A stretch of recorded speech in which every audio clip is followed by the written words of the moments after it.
The neon lights of downtown Riverport blurred against the rain-streaked windshield as Marcus Wilson adjusted the heater in his taxi. Outside, the November chill had turned the evening rain into a miserable downpour, empty streets glistening under the city lights. 3 in the morning and he was still behind the wheel, eyes burning from exhaustion. This was his 14th hour driving today, but the bills wouldn't pay themselves. Marcus glanced at the crumpled eviction notice tucked into his sun visor. 3rd one this year. His landlord had given him until the end of the week, just 3. More days to come up with last month's rent, plus this month's. The cab company had cut his hours, but still expected the same lease payments for the vehicle. Some days, it felt like he was just working to pay for the privilege of working more. The dashboard clock ticked over to 3:17 a.m. as Marcus pulled into a 24-hour gas station, parking under the harsh fluorescent lights. He reached into his pocket and pulled out a handful of crumpled bills and loose change. The day's earnings after the cab lease payment, $47.35. Not nearly enough. He'd have to drive tomorrow too, and the day after that, skipping sleep, if necessary. "You look like hell, Marcus," said Gina, the night shift attendant, as he pushed through the door. She'd been working here as long as he'd been driving, 5 years of graveyard shifts that had etched permanent circles under her eyes. "Feel worse than I look," Marcus replied, forcing a smile. He grabbed a cheap coffee and a shrink-wrapped sandwich, counting out the exact change from his pocket. "Been a slow night." "When isn't it these days?" Gina sighed, ringing him up. She glanced at the sandwich. "That all you're eating?" Marcus nodded, not meeting her eyes. The truth was, he'd been rationing food for days now. After his mother's unexpected hospitalization last month, the medical bills had pushed him over the edge financially. Insurance had covered some, but not nearly enough. Now, at 26, he found himself drowning in debt while trying to support both himself and help with his mother's care. "I got some day-old donuts I'm supposed to toss," Gina said, sliding a paper bag across the counter. "Consider it a bonus for being my most reliable customer." Marcus wanted to refuse out of pride, but hunger won out. "Thanks, Gina, I owe you. Just get home and sleep sometime, would you?" she called after him as he headed back to his cab. Sleep. What a luxury that would be. Between driving the taxi and visiting his mother at the rehabilitation facility, Marcus couldn't remember the last time he'd slept more than 4 hours straight. Back in his cab, he ate half the sandwich slowly, saving the rest for later, and sipped the bitter coffee that had become his main food group. His phone buzzed with a text from the rehabilitation center. "Payment overdue. Please contact billing office immediately regarding your mother's account." Marcus closed his eyes, leaning his forehead against the steering wheel. His mother had raised him alone after his father walked out when he was 8. She'd worked 2 jobs, sometimes 3, to give him opportunities she never had. Now, a stroke at 52 had left her partially paralyzed, and he couldn't even afford to keep her in proper care. He'd had dreams once. College scholarships, engineering degree, plans to design affordable housing. But life had other ideas. His mother's first health crisis during his sophomore year meant dropping out to care for her. The promising internship that disappeared, the student loans that still needed paying, the series of jobs that led him to driving this taxi. All of it had eroded those dreams into something unrecognizable.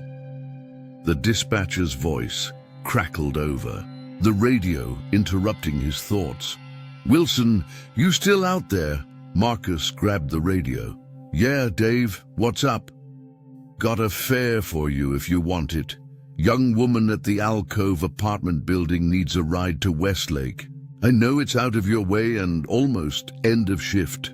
Marcus checked the time. Westlake was on the opposite side of town from his apartment, but he needed every dollar he could get. I'll take it, he said, starting the engine. Be there in 10. Rain hammered the roof of his cab as he navigated the empty streets.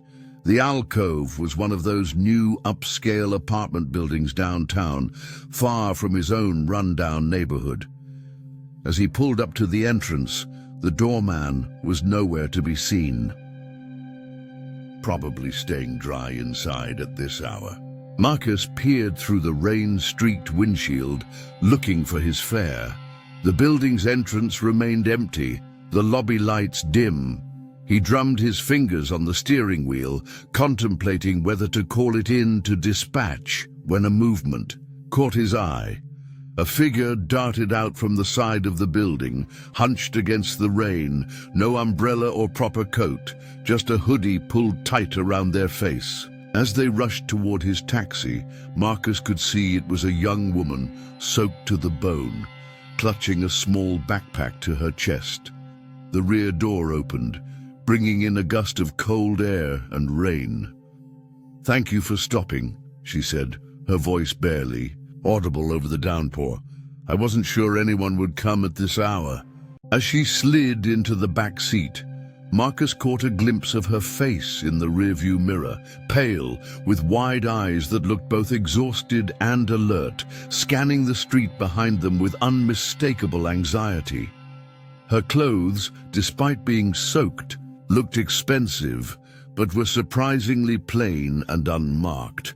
Her hands trembled slightly as she pushed back her hood, revealing dark hair cut in a short, practical style. "Where to in Westlake?" Marcus asked, pulling away from the curb. She hesitated, still looking behind them. Just get on the highway first. I'll give you the exact address once we're moving." Every instinct told Marcus this was unusual, potentially trouble. But something in her expression, a vulnerability mixed with determination, made him put the car in drive and pull away from the alcove without further questions. The wipers fought a losing battle against the downpour. As Marcus navigated through the empty streets toward the highway, streetlights cast an eerie glow across the rain-slicked pavement, their reflections dancing like liquid gold. In the rearview mirror, he studied his mysterious passenger. She sat rigidly, constantly checking the side mirrors and occasionally twisting to look through the rear window. "You okay back there?" Marcus finally asked, breaking the tense silence. She flinched at his voice. "Yes, I'm fine." Her accent was refined with the subtle polish of expensive education, but there was an edge to it, something strained and raw. "Got a name?" He tried again, merging onto the highway where the rain drummed even harder against the roof of the taxi. A pause. "Olivia," she said finally. Then, as if making a decision, Olivia Pierce. The name tickled something in Marcus's memory, but he couldn't place it. "I'm Marcus," he offered. "Where exactly in Westlake am I taking you, Olivia?" She leaned forward, slightly, her voice dropping. I don't actually need to go to Westlake." She pulled a crumpled $50 bill from her pocket and held it forward. "I'm sorry for the misdirection. I just needed to get away, and I wasn't sure who might be listening." Marcus frowned, eyeing the money but not taking it. "If you're in some kind of trouble, please," she interrupted, her voice cracking slightly. "I just need to get somewhere safe. I can pay you. She broke off, looking out the window again. "I don't have anywhere else to go right now." The desperation in her voice was unmistakable. Marcus had heard it before, in his own voice when calling about payment extensions, in his mother's voice when she realized she couldn't work anymore. It was the sound of someone reaching the end of their rope. "Keep your money," he said, surprising even himself. "Where do you actually need to go?" Relief washed over her face. Just drive for now, away from downtown. I need to think. Marcus nodded, focusing on the road ahead. The rain created a cocoon of white noise around them, lending an odd sense of privacy despite their close quarters. For 10 minutes, they drove in silence, the city gradually giving way to suburban sprawl, streetlights becoming more sparse. "Can I ask what you're running from?" Marcus ventured finally. Olivia's fingers tightened around her backpack. "Not what? Who?" She hesitated before continuing. "My stepfather." The way she said it told Marcus everything he needed to know. Some wounds didn't need elaboration. "I was supposed to sign some papers tonight," she continued, her voice steadier now. "Financial documents. But I found something that wasn't right. When I questioned it, She broke off, unconsciously touching her wrist where Marcus now noticed a ring of reddened skin. "He hurt you," Marcus finished quietly. "He's never touched me before," she said, a bitter laugh escaping her. "Always so careful about appearances. Tonight was different. I think he's desperate." "Sal?" Marcus offered a reassuring smile. "He's the closest thing to family I've got in this city. Fixed my mother's car for free more times than I can count." Marcus jogged through the rain to the side door and rapped his knuckles against the metal in a distinctive pattern. A moment later, the door swung open to reveal a burly man in his 60s, wiping grease from his hands with a rag. "Marcus!"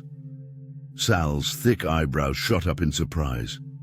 "What the hell are you doing here at this hour?" "I need a favor, Sal, a big one." Sal's eyes narrowed as he glanced past Marcus to the taxi. "That your fare?" "It's complicated," Marcus admitted. "Can we come inside?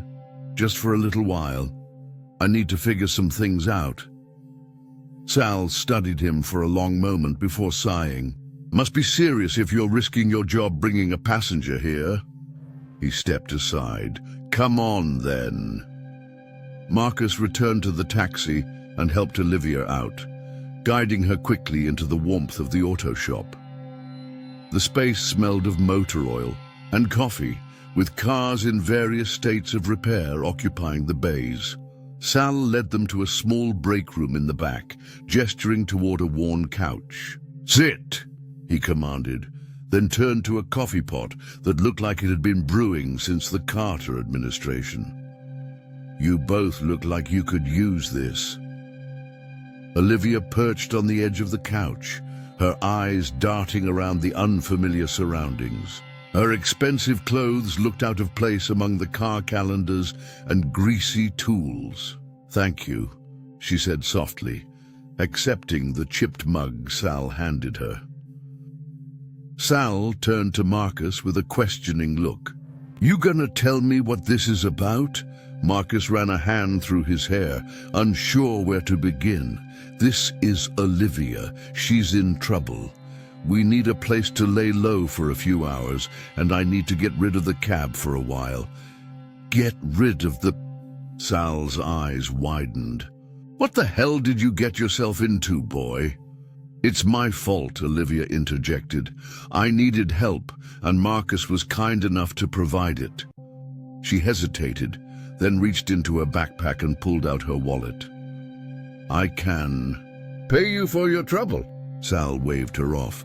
"Put that away. Any friend of Marcus is welcome here, but I need to know what kind of heat might be coming my way." Olivia looked to Marcus, who nodded encouragingly. She took a deep breath. "My stepfather is Clayton Pierce." Sal whistled. "The real estate guy? The one buying up half of Riverport?" "That's him," Olivia confirmed. "Tonight he tried to force me to sign away my inheritance, my mother's company. When I refused..." She gestured vaguely to her bruised wrist. Sal's expression darkened. "And now his people are looking for you." "They're tracking the taxi," Marcus added. A black SUV passed us on the highway. I think they're monitoring the dispatch system. Sal nodded grimly. Smart thinking coming here. We can hide the cab in Bay 3 under a tarp for now. He studied them both. But you can't stay here long. This would be an obvious place to check. If they know you're friends with a mechanic. I just need to find Julian Reeves, Olivia said. He was my mother's attorney. He can help me fight this legally. Reeves? Sal perked up. Tall guy, always wears bow ties, lives over in Millfield Heights. Olivia's eyes widened. You know him? Fixed his vintage Mustang last summer, Sal said with a hint of pride. Beautiful car. He comes by every few months for maintenance. Hope flickered across Olivia's face. Do you know where he lives? I need to get these documents to him. She patted the folder in her backpack. I've got his address somewhere in my files, Sal confirmed. But Millfield Heights is a good 30 minutes from here, and you can't take the cab. I've got an idea. About that, Marcus said. He turned to Sal. The Camry in Bay 2, the one you've been fixing up to sell. Is it drivable? Sure, but... Sal's eyes narrowed in understanding. You want to borrow it? Just for a day or two, Marcus promised. I'll bring it back in perfect condition. Sal considered this for a moment, then nodded slowly. All right, but you owe me big time. He disappeared into his office, returning moments later with a set of keys and a scrap of paper. Here's the keys to the Camry and Reeves's address. As Olivia took the paper gratefully, Marcus's phone buzzed. He pulled it out to find a text from the cab company. Where are you? Tracker shows you en route. Respond immediately. They're definitely tracking us, Marcus muttered, showing the others the message. Sal frowned. Leave the phone here, they can track that too. I can't just... Marcus began, but Sal cut him off. You got a spare at home, don't you? The old flip phone your mum used? Marcus nodded. It's in my kitchen drawer. Then use that for now, Sal said. You need to stay off their radar. As Marcus reluctantly placed his phone on the counter, Olivia pulled out her own phone and hesitated. I should turn mine off too. She pressed the power button, then stopped. Wait, before I do... She navigated to her photos and pulled up an image, angling it so Marcus could see. It was a newspaper clipping from the Riverport Chronicle, dated just 2 weeks ago. The headline read, Pierce Financial under investigation for fraud. CEO Clayton Pierce denies allegations.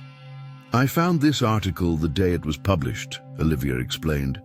The next day it was gone from the newspaper's website. All mentions of the investigation disappeared from every news outlet in the city. Marcus leaned closer. How is that possible? My stepfather owns the parent company that controls most local media, Olivia said grimly. But that's not the strangest part. She swiped to the next photo, a screenshot of an email. This was sent to a reporter at the Chronicle. Someone forwarded it to me anonymously. The email was brief, but chilling. Drop the Pierce investigation. Immediately. Remember what happened to Jenkins. See who's Jenkins? Marcus asked. Thomas Jenkins was an investigative reporter working on a story about offshore accounts linked to Pierce Financial, Olivia said quietly. His boat exploded in the harbor 3 months ago. The police ruled it an accident. A heavy silence fell over the room. Jesus, Sal muttered, crossing himself. You think Pierce did that? I don't know, Olivia admitted, but the timing is suspicious. And now I find out he's trying to steal my mother's company right before I'm supposed to take control. She looked at Marcus with newfound intensity. That's why I need to get to Julian. He has copies of my mother's original will and company documents. If my stepfather is involved in something illegal, the implications hung in the air. Marcus felt a chill that had nothing to do with his damp clothes. What had started as a simple act of kindness, giving a ride to someone in need, had plunged him into something far more dangerous than he could have imagined. Sal cleared his throat. "You two should get moving. I'll hide the cab and tell anyone who asks that you dropped it off for repairs and took an Uber home." As they prepared to leave, Olivia paused at the door. "Mr. Salvatore, thank you. I know you're taking a risk for a stranger." Sal waved her off. "Marcus has good instincts about people, always has." He turned serious eyes on Marcus. "Just watch your back, kid. Sounds like you're swimming with sharks now." Marcus nodded, the weight of the situation settling fully on his shoulders. As they stepped out into the pre-dawn darkness toward the borrowed Camry, he couldn't help but wonder, what else was Olivia not telling him? And how deep did this mystery really go? The borrowed Camry hummed quietly as Marcus navigated the empty pre-dawn streets. Beside him, Olivia studied the address Sal had given them, her fingers nervously tracing the edges of the paper. The eastern sky had begun to lighten, a pale grey ribbon stretching across the horizon, promising daylight soon. "We should be there in about 20 minutes, Marcus said, breaking the silence. "Assuming Millfield Heights doesn't have private security at the entrances." "It does," Olivia replied, "but I know the override code. My mother's best friend lives there. Lived there." A shadow crossed her face. "Another convenient accident last year. Carbon monoxide leak." Marcus glanced at her. "You think that was Pierce too?" "I don't know what to think anymore," she admitted. 3 years ago, I would have called anyone crazy for suggesting my stepfather was capable of... She trailed off, looking out the window. He was always controlling, always cold, but this level of calculation, I never saw it coming. As they turned onto the highway, Marcus spotted headlights in his rearview mirror. A vehicle moving faster than the sparse early morning traffic. He changed lanes casually, watching. The vehicle changed lanes too. "I think we might have company," he said quietly. Olivia twisted in her seat.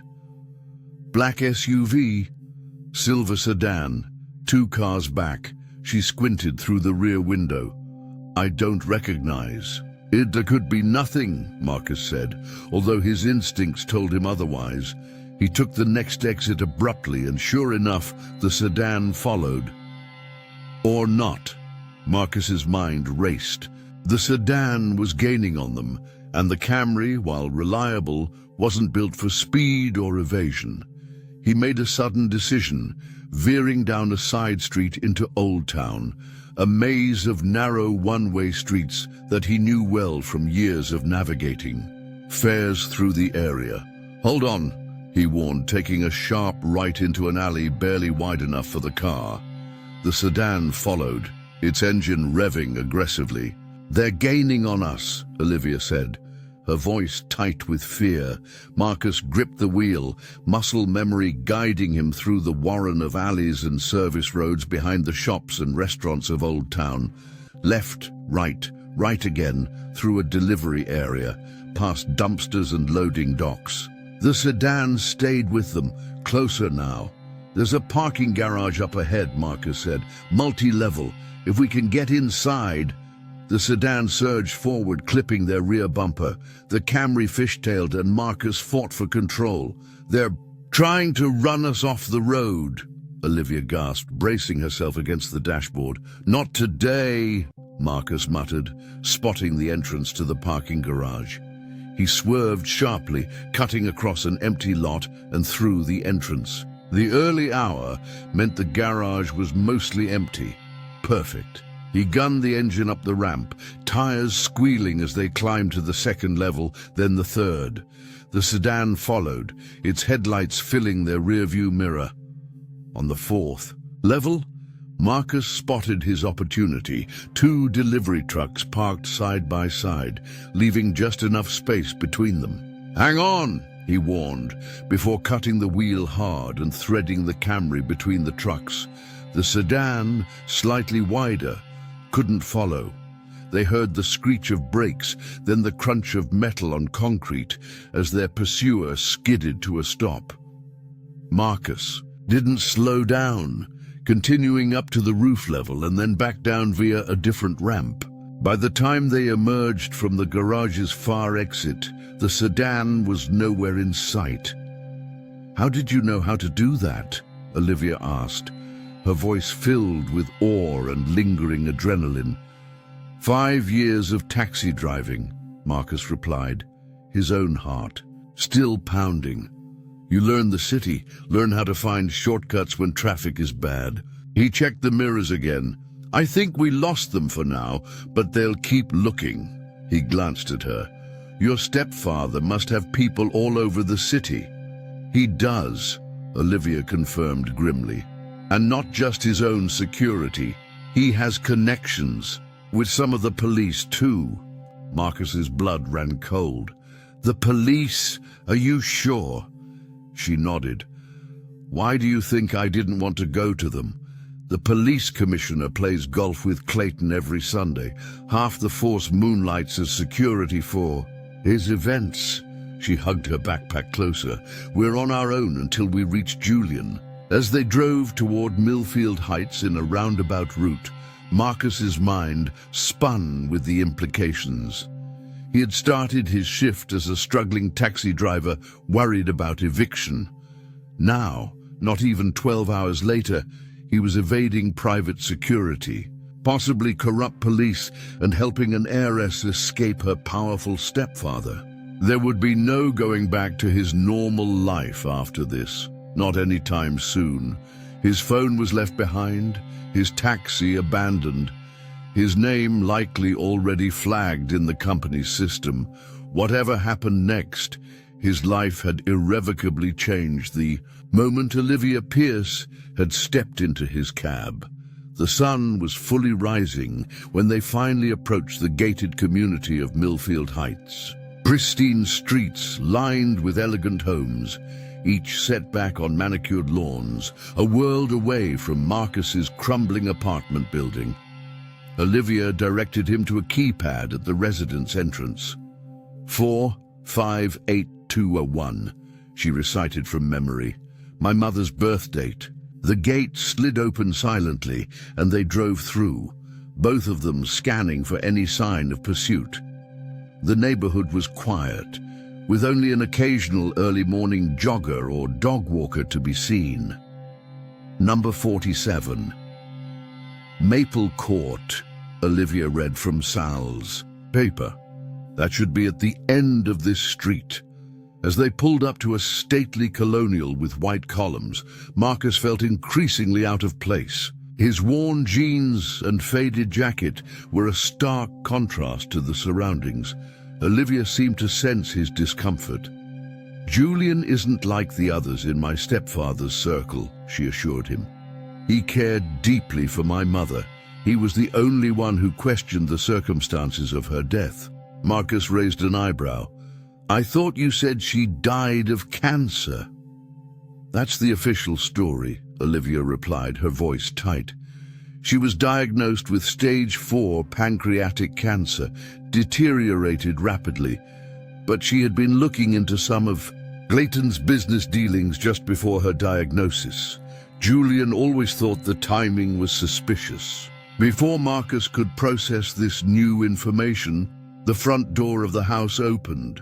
A tall man in his 60s, silver-haired and wearing a bathrobe over pajamas, peered out cautiously.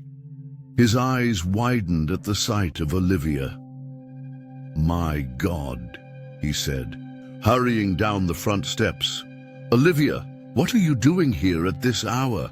"Julian," she breathed, relief washing over her face. She scrambled out of the car and rushed to him. I need your help. It's about my mother's company. Clayton tried to... The old attorney held up a hand, silencing her. His eyes had caught something beyond them. Following his gaze, Marcus turned to see a police cruiser turning slowly onto the street. Inside, Julian said urgently, "Both of you, now." They didn't need to be told twice. As they hurried up the steps, Marcus glanced back at the cruiser, which had slowed to a crawl as it approached the house. Julian ushered them through the door and closed it firmly behind them. The security office must have alerted them to unauthorized visitors, Julian explained, leading them through a tastefully decorated foyer. "They'll be checking all the houses. We don't have much time." In the elegant study, Julian turned to Olivia. "Now, quickly, tell me everything." As Olivia began to explain, pulling out the documents from her backpack, Marcus moved to the window. Keeping watch on the street, the police cruiser had stopped 3 houses down, and an officer was speaking with a resident. They had reached a momentary sanctuary, but Marcus knew the truth. There was no turning back now.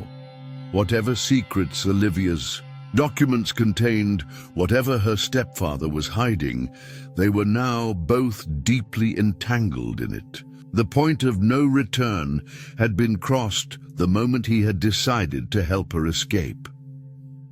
Julian Reeves pored over the documents spread across his mahogany desk, his reading glasses perched low on his nose. The study walls were lined with leather-bound law books and framed diplomas, testaments to his 40 years in corporate law. Outside, the police cruiser had completed its sweep of the street and moved on, but none of them believed the danger had passed. "This is worse than I feared," Julian muttered, setting down the transfer documents Olivia had brought. He removed his glasses and pinched the bridge of his nose. "Clayton's been planning this for years." Olivia leaned forward in her chair. "Planning? What exactly?" Julian looked up, his expression grave. "Not just stealing your inheritance. I believe he's been systematically looting Pierce Financial from the inside." He slid several spreadsheets toward her. "These balance sheets contain discrepancies that I've been tracking since your mother fell ill. Funds disappearing into shell companies, unusual stock transfers, offshore accounts swelling while company holdings diminish." Marcus, who had been keeping watch at the window, moved closer to the desk. "Is that why he needed Olivia's signature? To cover his tracks?" "Precisely," Julian nodded. "Catherine, your mother, built safeguards into the company structure. Her shares were placed in a trust that would transfer to you on your 25th birthday, Olivia. With those shares come controlling interest and audit privileges that would expose everything." "But why now?" Olivia asked. "He's been my stepfather for 6 years. He could have done this any time." "Because of this," Julian said, opening his laptop and turning it to face them. On the screen was an email from Catherine Pierce, dated just 2 weeks before her death. "Your mother sent me this, instructing me to keep it sealed until your birthday. I believe Clayton somehow found out about it." Olivia leaned forward to read aloud. "Julian, if you're reading this, I've confirmed my suspicions about Clayton's involvement with coastal redevelopment. The environmental impact studies were falsified. The Riverport South project is being built on toxic land. He knew this when he acquired the properties. Whistleblower documentation attached. Ensure Olivia receives this upon her birthday. She'll... You'd know what to do." Yes, Olivia's hands trembled as she looked up. "The Riverport South project, that's a $2 billion development. Luxury condos, retail spaces, a marina, built on land formerly occupied by chemical plants," Julian added grimly. Clayton bought it for pennies on the dollar because it was supposedly too contaminated for residential use. But then, miraculously, new environmental studies proved it was safe. The contamination didn't just disappear, Marcus said, the implications dawning on him. He falsified the studies and constructed residential buildings on land that could cause cancer, birth defects, and God knows what else, Julian confirmed.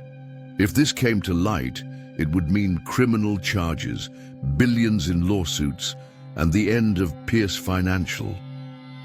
Olivia's face had drained of color. There are already people living there, families, children. Phase 1 opened last year, Julian said. 200 units sold. Phase 2 is nearly complete. We have to warn them, Olivia said immediately. Julian shook his head. It's not that simple. Your stepfather has spent years building a wall of protection around himself, bought officials, threatened journalists, silenced whistleblowers. Without irrefutable proof, going public would be suicide. But this email, Olivia began, is a start, but not enough. We need the whistleblower files your mother mentioned and the original environmental studies to compare against the falsified ones. Julian leaned back in his chair. And we need to find them before your birthday next week, when you're legally scheduled to take control. That's why Clayton was so desperate to get my signature last night, Olivia realized. He needs to complete the transfer before my birthday, or he loses everything. Not just loses everything, Julian corrected. Potentially faces criminal prosecution, the kind that ends with decades in federal prison. Marcus, who had been absorbing all this information, suddenly straightened. Wait, the whistleblower. Did Catherine mention who it was? Julian shook his head. No, for their protection, I imagine. But they must have worked at Pierce Financial, Marcus pressed.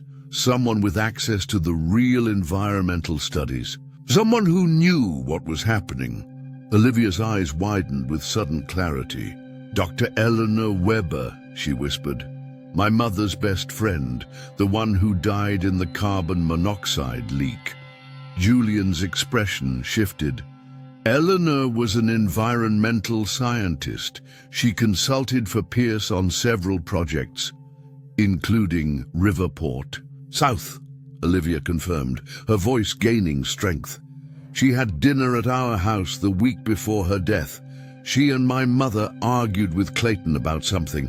I didn't know what it was about at the time, but they both seemed upset.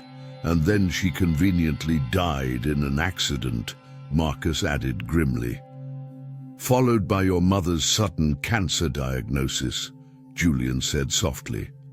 A heavy silence fell over the room as the implications sank in.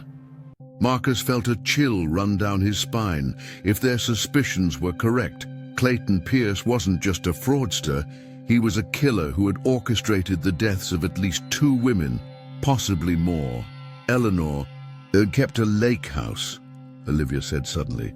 About an hour north of the city, my mother and I visited her there often when I was younger. If she had evidence she wanted to protect, it might be there, Julian finished. It's worth checking, but we need to move quickly. Clayton will have people watching my house, your apartment, any place you might go.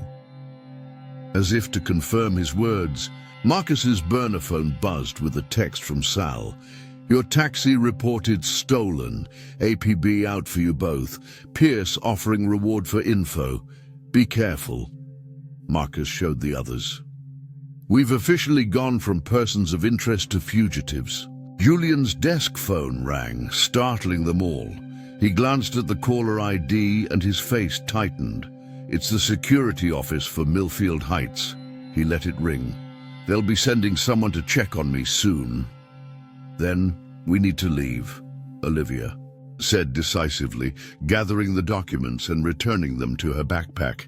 Now, Julian moved to a painting on the wall and swung it open, revealing a small safe. He entered a combination and removed a thick envelope. "Emergency cash," he explained, handing it to Olivia, "and a prepaid phone. Use it sparingly."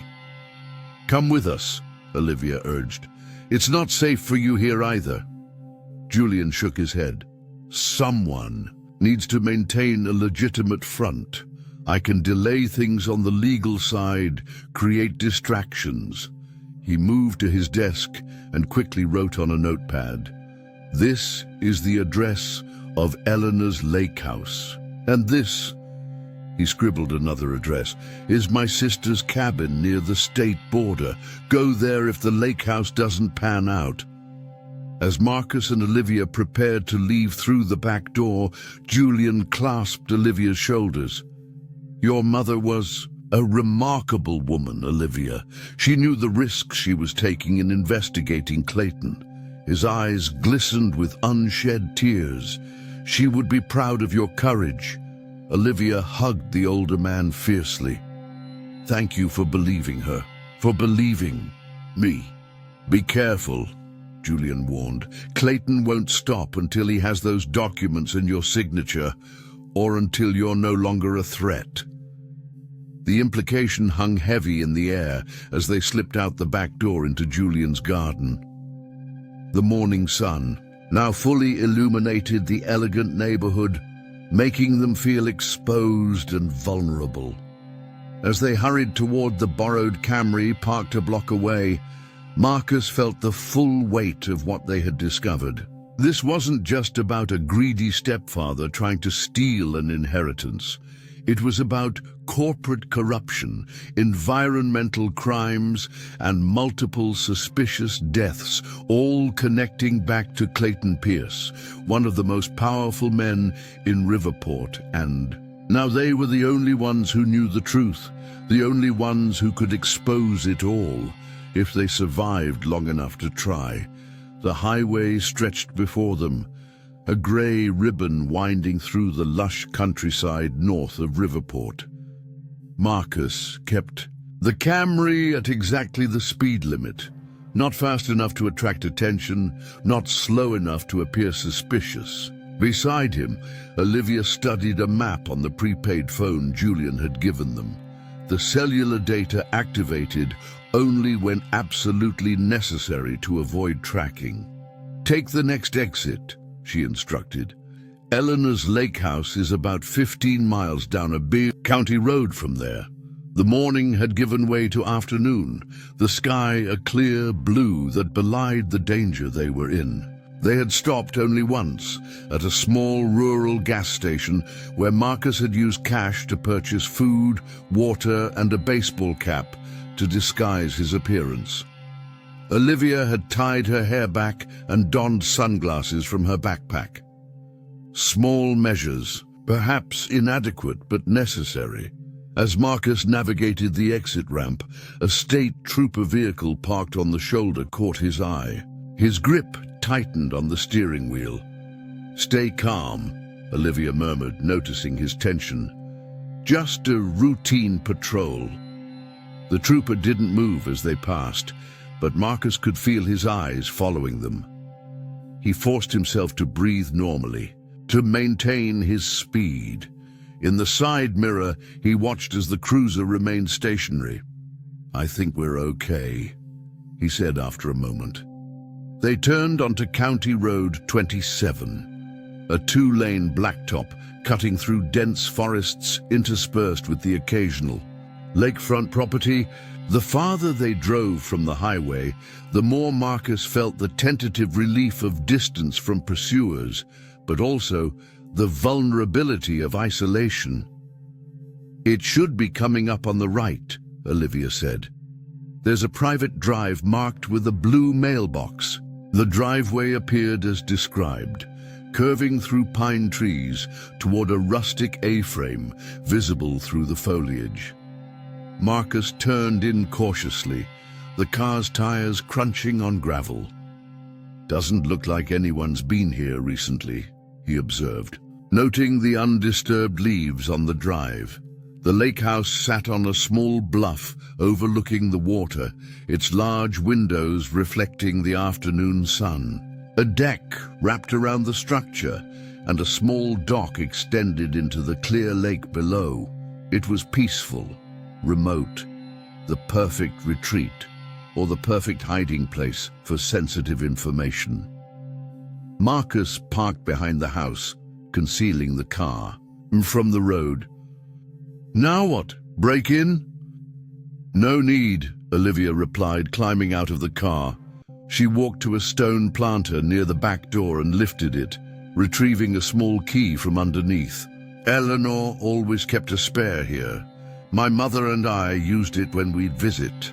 The key turned smoothly in the lock, and the door swung open with a creak of disuse. A musty smell greeted them, not the decay of abandonment, but the stillness of a space untouched for months. Dust motes danced in the sunbeams filtering through the windows. "Looks like no one's been here since..." Marcus trailed off, not wanting to finish the thought. "Since she died," Olivia completed softly. She moved through the main living area, running her fingers along bookshelves lined with scientific texts and environmental journals. Eleanor devoted her life to protecting natural resources. She was passionate about it, uncompromising. That's why my mother trusted her so completely. Marcus examined the space, trying to think like someone hiding critical evidence. If she had sensitive documents, where would she keep them? A safe, hidden compartment? "Her office is upstairs," Olivia said, heading toward a wooden staircase. She did most of her work there. The upper level of the A-frame opened into a loft area, converted into a home office. A large desk dominated the space, facing a window with a spectacular view of the lake. Bookshelves lined the walls, and filing cabinets stood in neat rows along one side. "This could take hours to search properly," Marcus sighed, taking in the sheer volume of papers and materials. Olivia moved directly to the desk, opening drawers methodically. Eleanor was organized to a fault. If she hid something, it would be in a logical place, at least logical to her. They worked in silence for several minutes. The only sounds their breathing and the occasional rustle of papers. Marcus started with the filing cabinets, scanning labels for anything related to Pierce Financial or Riverport South. "Nothing in the desk," Olivia reported eventually. "No hidden compartments, no false bottoms in the drawers." Marcus closed another filing cabinet drawer. "Nothing here either. Just research papers," and he was interrupted by the distant sound of tires on gravel. They froze, eyes meeting in alarm. Marcus moved quickly to the window, careful to stay to the side as he peered out. A black SUV was pulling up the driveway. Two men in dark suits emerging. "Pierce's security," Olivia whispered, her face pale. "How did they find us?" Marcus's mind raced. "The state trooper must have reported our car. We need to hide." "No," Olivia countered, urgency in her voice. "We need to find those documents first. They're the only leverage we have." The sound of footsteps on the porch below spurred them into frantic action. Marcus wedged a chair under the office door handle, a temporary barricade at best. Olivia scanned the room desperately, her eyes landing on a framed photograph on the desk. It showed three women on this very deck: Eleanor, Catherine Pierce, and a third woman Marcus didn't recognize. All smiling, arms linked, the lake glittering behind them. "Wait," Olivia breathed, lifting the frame. "This was taken the summer before my mother married Clayton. They called themselves the Earth Defenders. It was a joke between them." She turned the frame over, working at the clasps. Eleanor was sentimental about things like this. The back of the frame came loose, revealing not just the photograph, but a small USB drive taped to the inside of the backing. "Gotcha!" Olivia whispered triumphantly. The crack of the front door being forced open echoed through the house. Heavy footsteps moved through the lower level. "Check upstairs," a gruff voice commanded. Marcus looked around frantically. The office had only one exit. The stairs the intruders were about to climb. The windows opened onto a steep drop to the rocky shoreline below. "Ms. Pierce?" a voice called up the stairs. "We know you're here. Mr. Pierce is very concerned about your safety. We're here to bring you home." The false concern in the man's voice sent a chill down Marcus's spine. These weren't just security guards. They were something more dangerous. "The bathroom?" Olivia hissed suddenly, pointing to a small door in the corner of the office. "There's a window that opens onto the side deck." They slipped inside the cramped bathroom just as footsteps reached the top of the stairs. Through the thin door, they could hear the men entering the office, moving papers, opening drawers. "The chair was wedged under the door," one of them said. "They were just here." The bathroom window was small, but just large enough for them to squeeze through. Marcus opened it slowly, wincing at every tiny creak. Outside, a narrow section of deck wrapped around the side of the house, partially concealed by the roof line. "You go first," Marcus whispered. "I'll close the window behind us." Olivia nodded, clutching her backpack with the precious USB drive. Now safely inside, she maneuvered through the window onto the deck, crouching low.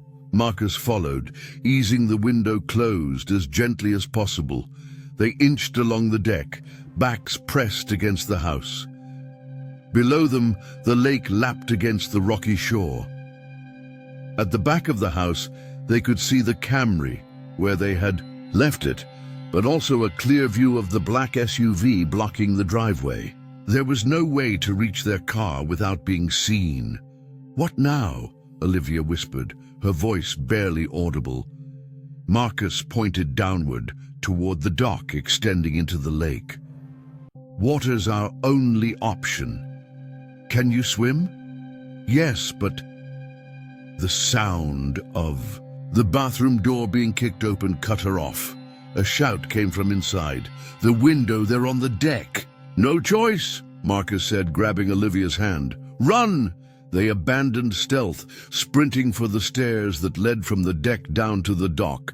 Behind them, the bathroom window crashed open, a man's upper body emerging as he spotted them. "Stop right there," he shouted, withdrawing to presumably head back through the house. They pounded down the wooden steps, the dock swaying beneath their feet as they ran its length. At the end, Marcus didn't hesitate. He jumped, still holding Olivia's hand, pulling her with him into the cold, clear water of the lake. The shock of immersion stole his breath, but he kicked upward, surfacing with a gasp. Beside him, Olivia sputtered, her backpack creating drag in the water. "This way!" she choked out, striking out toward the far shore. "There's a neighboring property through those trees." As they swam, the shouts from Pierce's men grew more distant. Marcus glanced back to see them standing at the end of the dock, one speaking urgently into a radio. They weren't following into the water, but that didn't mean they were giving up. The swim was longer than it had appeared from shore, made more difficult by their clothes and Olivia's backpack, which she refused to abandon. By the time they reached the opposite bank, Marcus's muscles burned with exertion, and Olivia was shivering uncontrollably. They dragged themselves onto a small, pebbly beach, collapsing for a moment to catch their breath. Through the trees, they could see another lake house, this one smaller and more modest than Eleanor's. "Who lives there?" Marcus asked between gasps. "I don't know," Olivia admitted. "But we need help, and we're out of options." As they struggled to their feet, Soaked and exhausted, a new sound reached them, the distinctive thrum of a boat engine.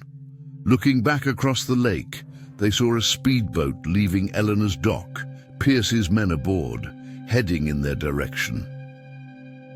The confrontation wasn't over. It had only changed venues. "Come on," Marcus urged, helping Olivia to her feet. The speedboat was cutting across the lake with alarming speed, the men inside clearly visible now. They had perhaps 2 minutes before it reached their position. They scrambled up the rocky embankment, their wet clothes heavy and clinging.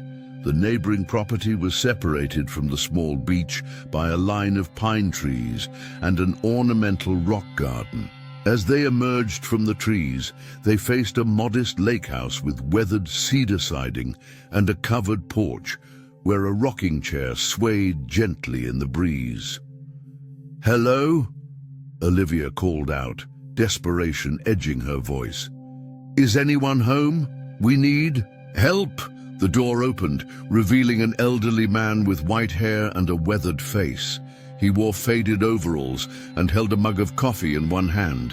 His eyes narrowed at the sight of the 2 soaked strangers approaching his home. "What in God's name?" he exclaimed, setting his mug down on a small table. "What happened to you folks?" "Please," Marcus said urgently, glancing back toward the lake, where the boat was now halfway across. "We're in trouble. Some men are after us. They'll be here any minute." The old man followed his gaze to the approaching boat. Something in his expression shifted. A hardening, a recognition. "Pierce's men," he stated, not a question but a certainty. Olivia's eyes widened. "You know them." "Know of them," the man corrected grimly. "They've been throwing their weight around these parts ever since Pierce started buying up lakefront properties." He made a quick decision. "Get inside now." They didn't need to be told twice. The old man ushered them into a cozy living room dominated by a stone fireplace. Fishing memorabilia covered the walls, and well-worn furniture spoke of decades of use. "I'm Frank Donovan," the man said, moving to a window to watch the approaching boat. "Retired park ranger, been on this lake 40 years.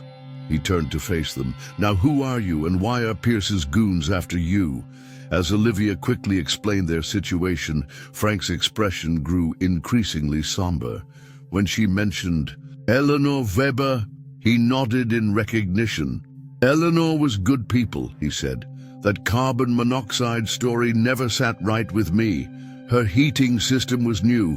I helped install it myself the summer before." The roar of the boat engine grew louder as it approached the shore.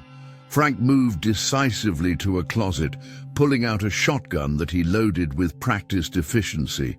"I'm not looking for trouble," he said, noting their alarmed expressions. "But I don't take kindly to trespassers. Now you two need to get dried off and out of sight." He pointed toward a hallway. "Bathroom's first door on the right. Towels in the cupboard. I'll handle our visitors." "We can't put you in danger," Marcus protested. Frank waved him off. "Son, I was handling trouble before you were born. These corporate types don't scare me." A glint of defiance flashed in his eyes. "Besides, this is still my property and I've got the paperwork to prove Pierce's lakefront development plans violate at least 6 environmental regulations." As they retreated to the bathroom, Marcus and Olivia could hear the boat docking at Frank's small pier. Outside the window, they watched as Pierce's men approached the house. Frank stepped onto his porch, shotgun held casually but visibly at his side. "Can I help you, gentlemen?" His voice carried clearly through the open bathroom window. "We're looking for 2 trespassers," one of the men replied. "A young man and woman. They broke into a property across the lake." "Haven't seen anyone," Frank responded coolly. But I'd appreciate it if you'd remove yourselves from my dock. This is private property. We have reason to believe they swam to this side of the lake, the second man insisted, taking a step forward. We'll need to search your property. Frank raised his shotgun slightly. You got a warrant? The men exchanged glances. We're private. Security, not police. Then you have no authority here, Frank stated flatly. Now, unless you want me to call the actual police about armed men trespassing on my property, I suggest you get back in your boat and leave. A tense standoff ensued. From their hiding place, Marcus and Olivia held their breath. Finally, the men retreated, but not before issuing a thinly veiled threat. This isn't over, old man. Mr. Pierce has plans for this entire lakefront. You'd do well to remember that. And you'd do well to remember that threats are illegal, Frank called after them. I've got a good memory for faces. Only when the boat had motored away did Frank return inside. He found Marcus and Olivia in the living room, wrapped in towels, their clothes spread over chairs near the fireplace that Frank had lit in their absence. They'll be back, he said matter-of-factly, with actual police next time, most likely. You can't stay here long. Thank you for what you did, Olivia said earnestly. You didn't have to help us. Frank settled into an armchair with a heavy sigh. Been watching Pierce and his kind buy up land, pollute the water, destroy habitats, all in the name of development for years now. Someone needs to stand up to them. He fixed Olivia with a keen gaze. Eleanor was doing just that before she died. She showed me those environmental studies, the real ones. That land in Riverport South is toxic as hell. Marcus leaned forward. You've seen the studies, the ones showing the contamination? Not just seen them, got copies. Frank rose and moved to a bookshelf, pulling out a thick binder hidden behind. Several fishing guides. Eleanor gave me these because she knew no one would think to look here, said she needed insurance. Olivia opened the binder with trembling hands. Inside were detailed environmental impact studies, soil samples, water quality tests, all bearing the official Pierce Financial logo, all revealing dangerous levels of toxins at the Riverport South development site. This is it, she breathed. This is the proof we need. Frank nodded grimly. Eleanor was building a case. She had more recordings, emails, other documents, but I don't know where she kept those. On this, maybe, Olivia said, retrieving the USB drive from her damp backpack. We found it hidden at her house. We need to see what's on it, Marcus said. Do you have a computer? Frank shook his head. Never trusted the things. But my niece left her laptop here last time she visited. He disappeared into another room, returning with an outdated but functional laptop. Battery's probably dead, but the charger should be around here somewhere. As they set up the computer, Frank moved to the window, scanning the lake cautiously. Those men will have called for backup by now. Pierce won't let this go easily. We need to contact Julian, Olivia said to Marcus. Let him know what we've found. Use the landline, Frank offered, pointing to an old rotary phone on the wall. Cell reception's spotty out here anyway. Marcus dialed Julian's number, relieved. When the attorney answered on the second ring, Julian, it's Marcus. We found it. The environmental studies and a USB drive from Eleanor. We're at a neighbor's house across the lake. Thank God, Julian replied, his voice tense. Listen carefully. My house was searched an hour after you left. They took my computer, files, everything they could find related to Catherine or Pierce. Financial. I'm at a secure location now, but I don't think I was followed. What should we do with the evidence? Marcus asked. Don't try to come back to the city yet, Julian advised. It's not safe. The police have issued warrants for both of you. Trespassing, theft, even assault. Pierce is pulling every string he has. Marcus's heart sank. So we're officially fugitives now. For the moment. But I've been making calls too. There's a federal investigator who's been quietly looking into Pierce Financial for months. Environmental crimes, wire fraud, securities violations. His name is Agent Harmon. He's our best shot at cutting through Pierce's local influence. How do we contact him? You don't, Julian said firmly. It's too risky. Give me your location, and I'll arrange for him to come to you. After providing Frank's address and hanging up, Marcus relayed the conversation to the others. While they waited for the laptop to charge, Frank prepared a simple meal of soup and sandwiches, the first. Real food Marcus and Olivia had eaten all day. So what's your stake in all this, young man? Frank asked Marcus directly as they ate. Olivia's fighting for her company, her mother's legacy. But you're a taxi driver who picked up a fare. Now you're a fugitive facing serious charges. Why risk it? The question struck Marcus sharply. Why had he chosen to help Olivia, to risk his job, his freedom, possibly his life?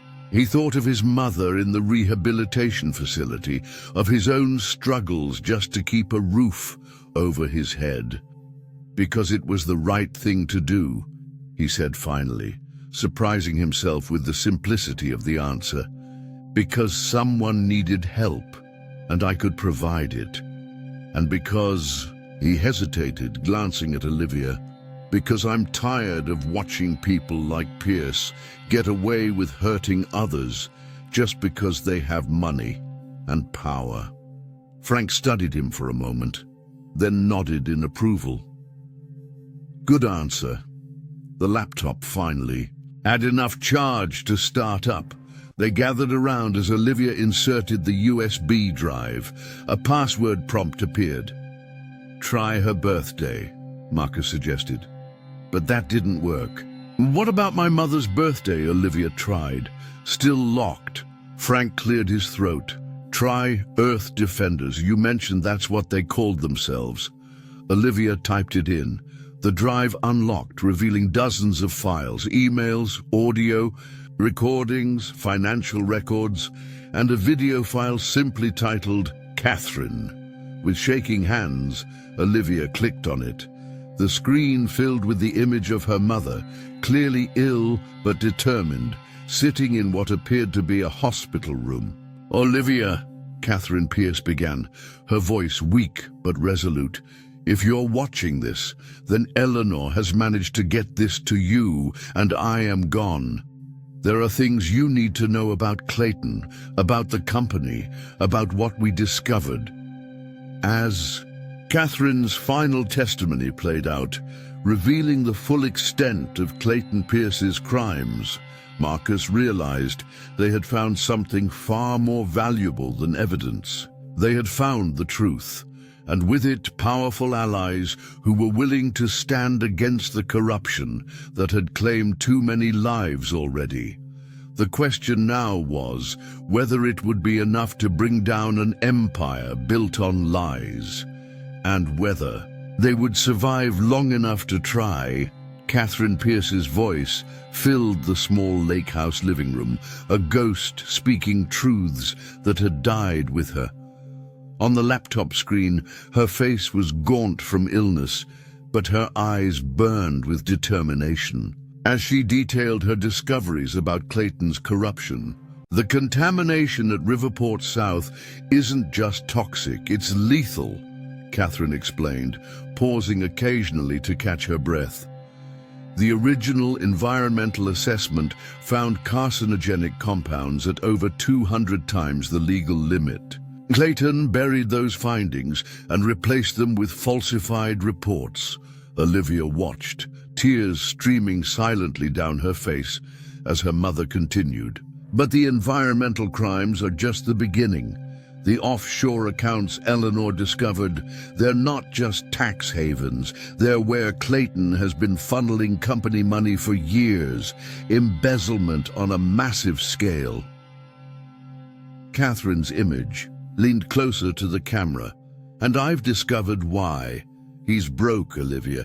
Pierce Financial is a house of cards. The global recession hit his personal investments hard, but he hid the losses. He's been using company funds, your inheritance, to maintain the illusion of prosperity. Marcus and Frank exchanged shocked glances. The image of Clayton Pierce, billionaire developer, civic leader, philanthropist, was crumbling before their eyes.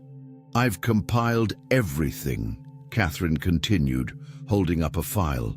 Bank records, transaction histories, the original environmental studies, witness statements from contractors who were paid to ignore safety protocols at Riverport South. It's all here, and copies are with Eleanor and Julian. Her expression turned somber. But Clayton suspects. He's been watching me, monitoring my calls, restricting my access to company servers. I fear what he might do if he discovers how much. I know. Catherine's prediction had proven tragically accurate. She had died before she could expose her husband's crimes. If something happens to me, she continued, her voice strengthening with resolve, you must finish what I started, Olivia. Not just for me, not just for the company, but for all the people who will suffer if Clayton's developments continue. People are already getting sick in Phase 1 of Riverport South. Respiratory problems, skin conditions, clusters of rare cancers. It will only get worse. The video ended with Catherine's final words to her daughter. Remember who you are. Remember. What matters? I love you always. Silence engulfed the room as the screen went black. Olivia sat motionless, her face a mask of grief and determination. She knew, Olivia finally whispered, she knew he might kill her, and she gathered the evidence anyway. Frank placed a weathered hand on her shoulder. Your mother was a brave woman. Now we need to honor that bravery by getting this evidence to the right people. Marcus nodded, turning back to the laptop. Let's see what else is on this drive. The USB contained a meticulously organized archive.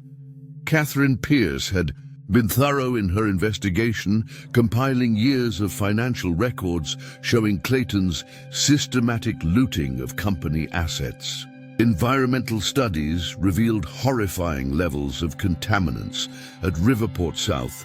Lead, arsenic, benzene, industrial solvents, all seeping into groundwater. Most damning were emails between Clayton and various officials, explicitly discussing ways to circumvent regulations and conceal test results. Look at this, Marcus said, pointing to one email chain.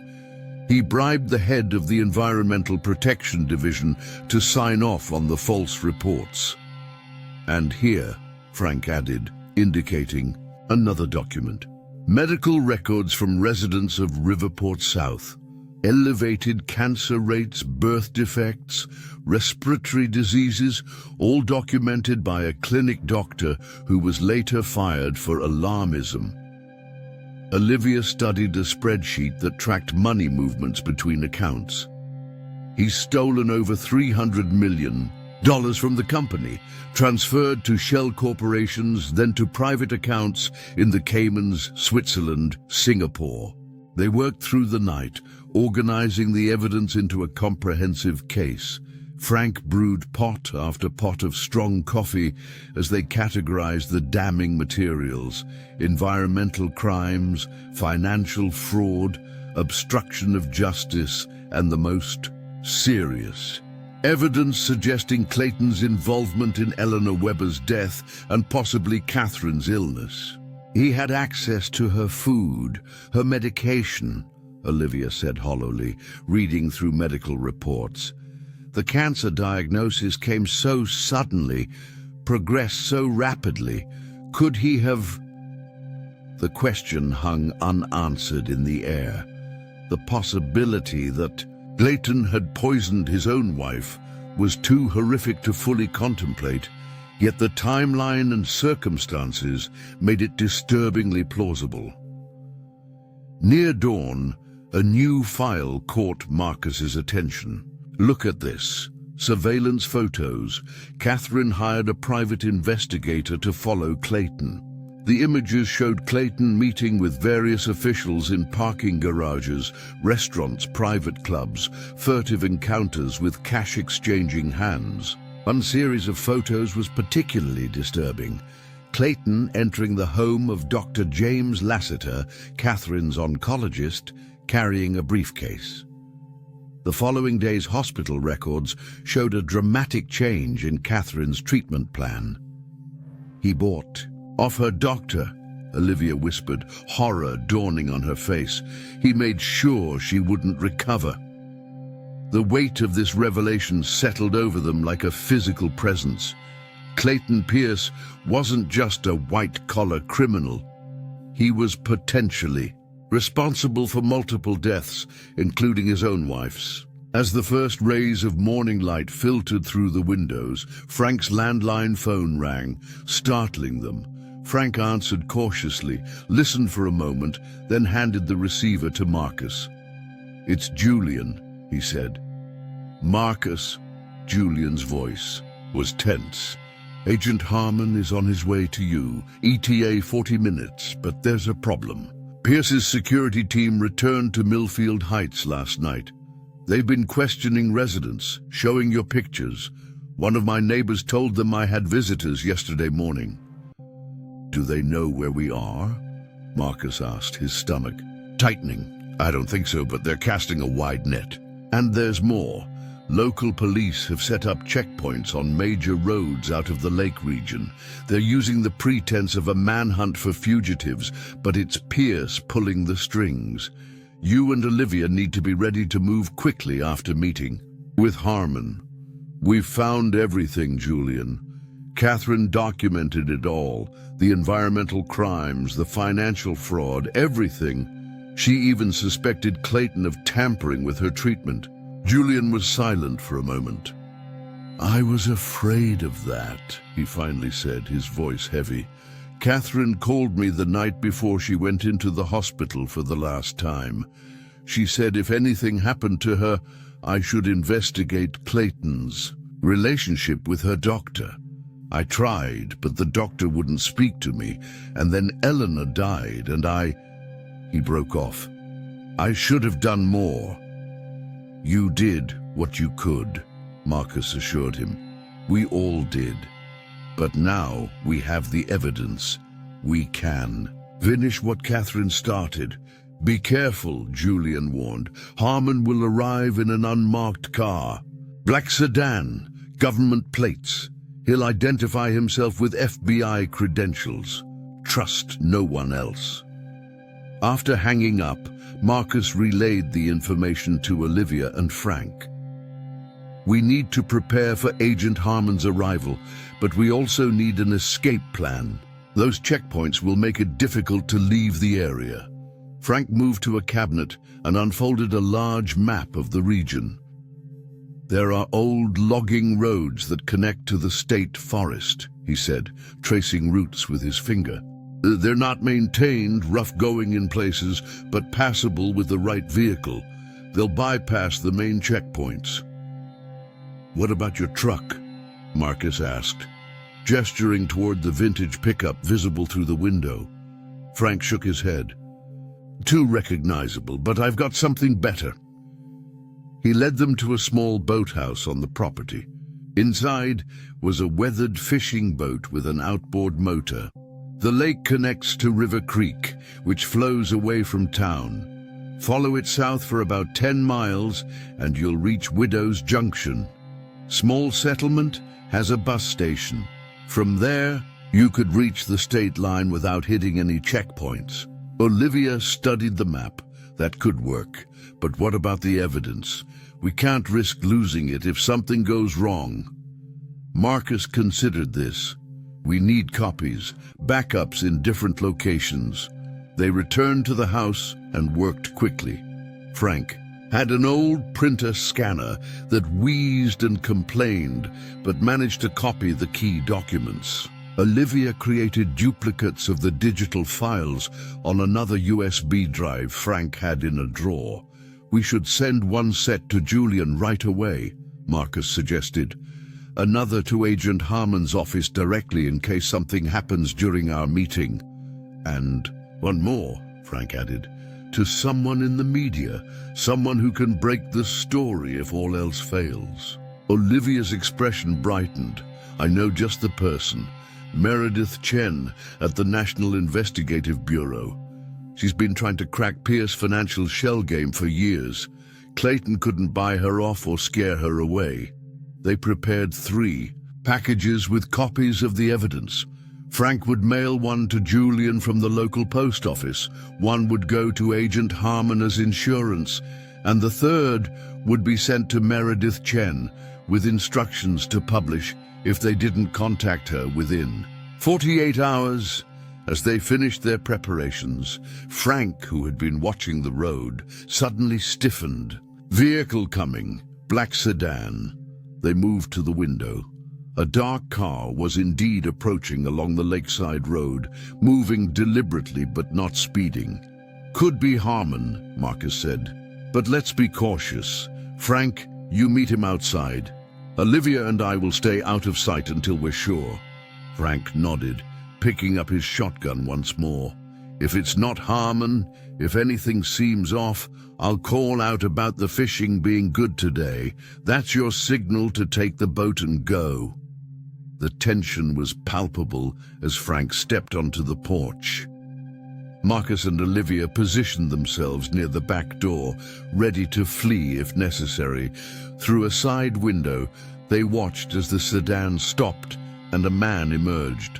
Tall, African-American with a close-cropped beard and the unmistakable bearing of law enforcement. "Mr. Donovan," they heard him call. "I'm Agent Harmon, FBI. Julian Reeves sent me."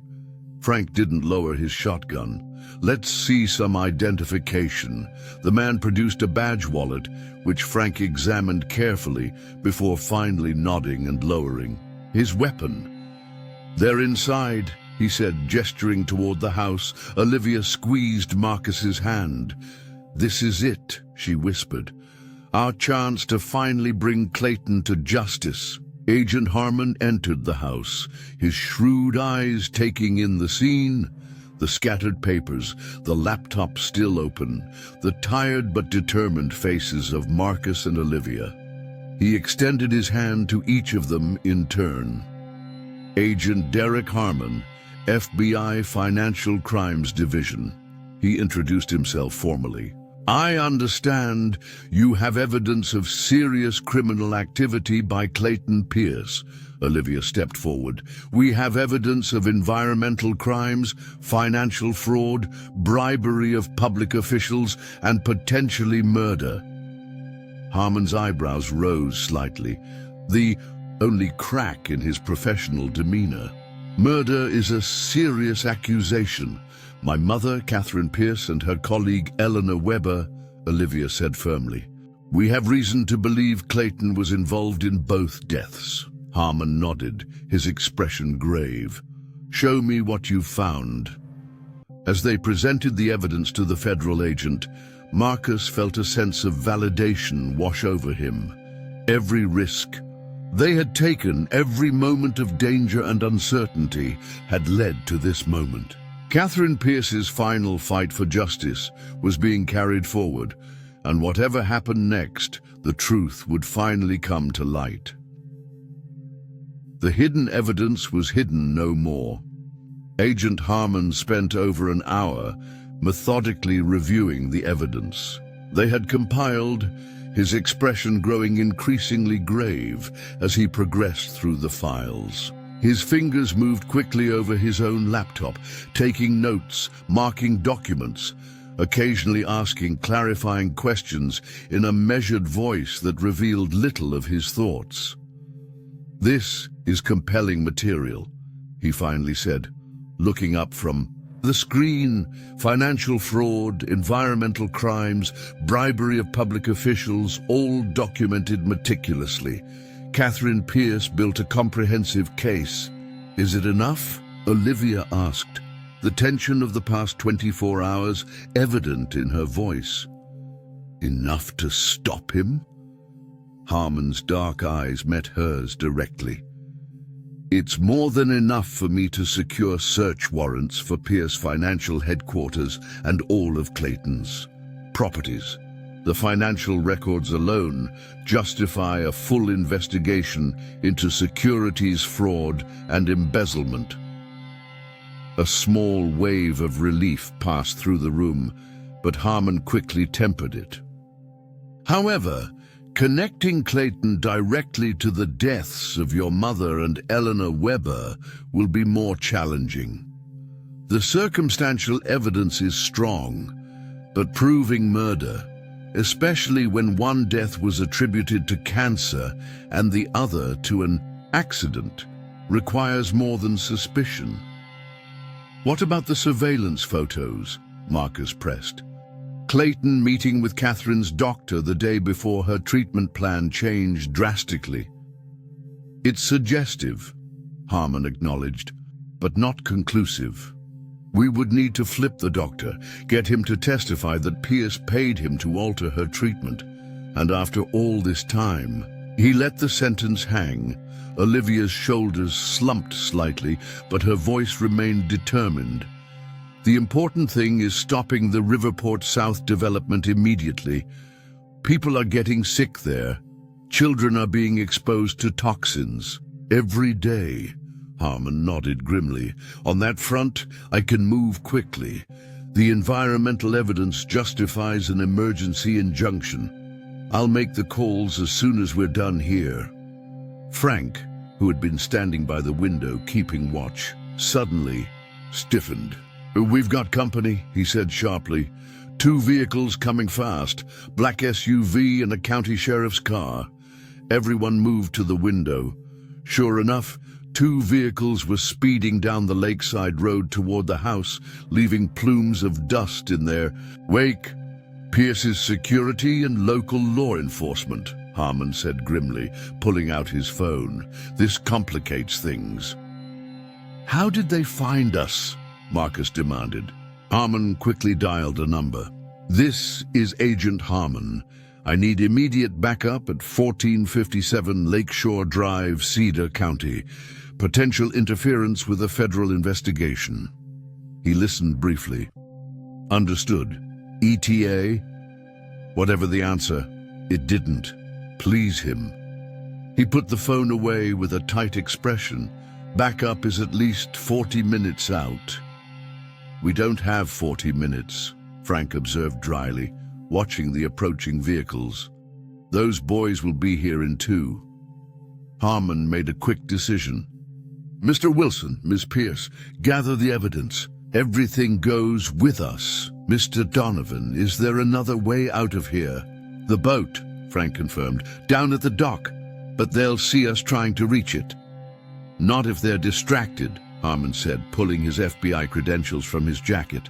I'll confront them, assert federal jurisdiction. It may buy you some time to reach the boat. They won't care about jurisdiction, Olivia warned.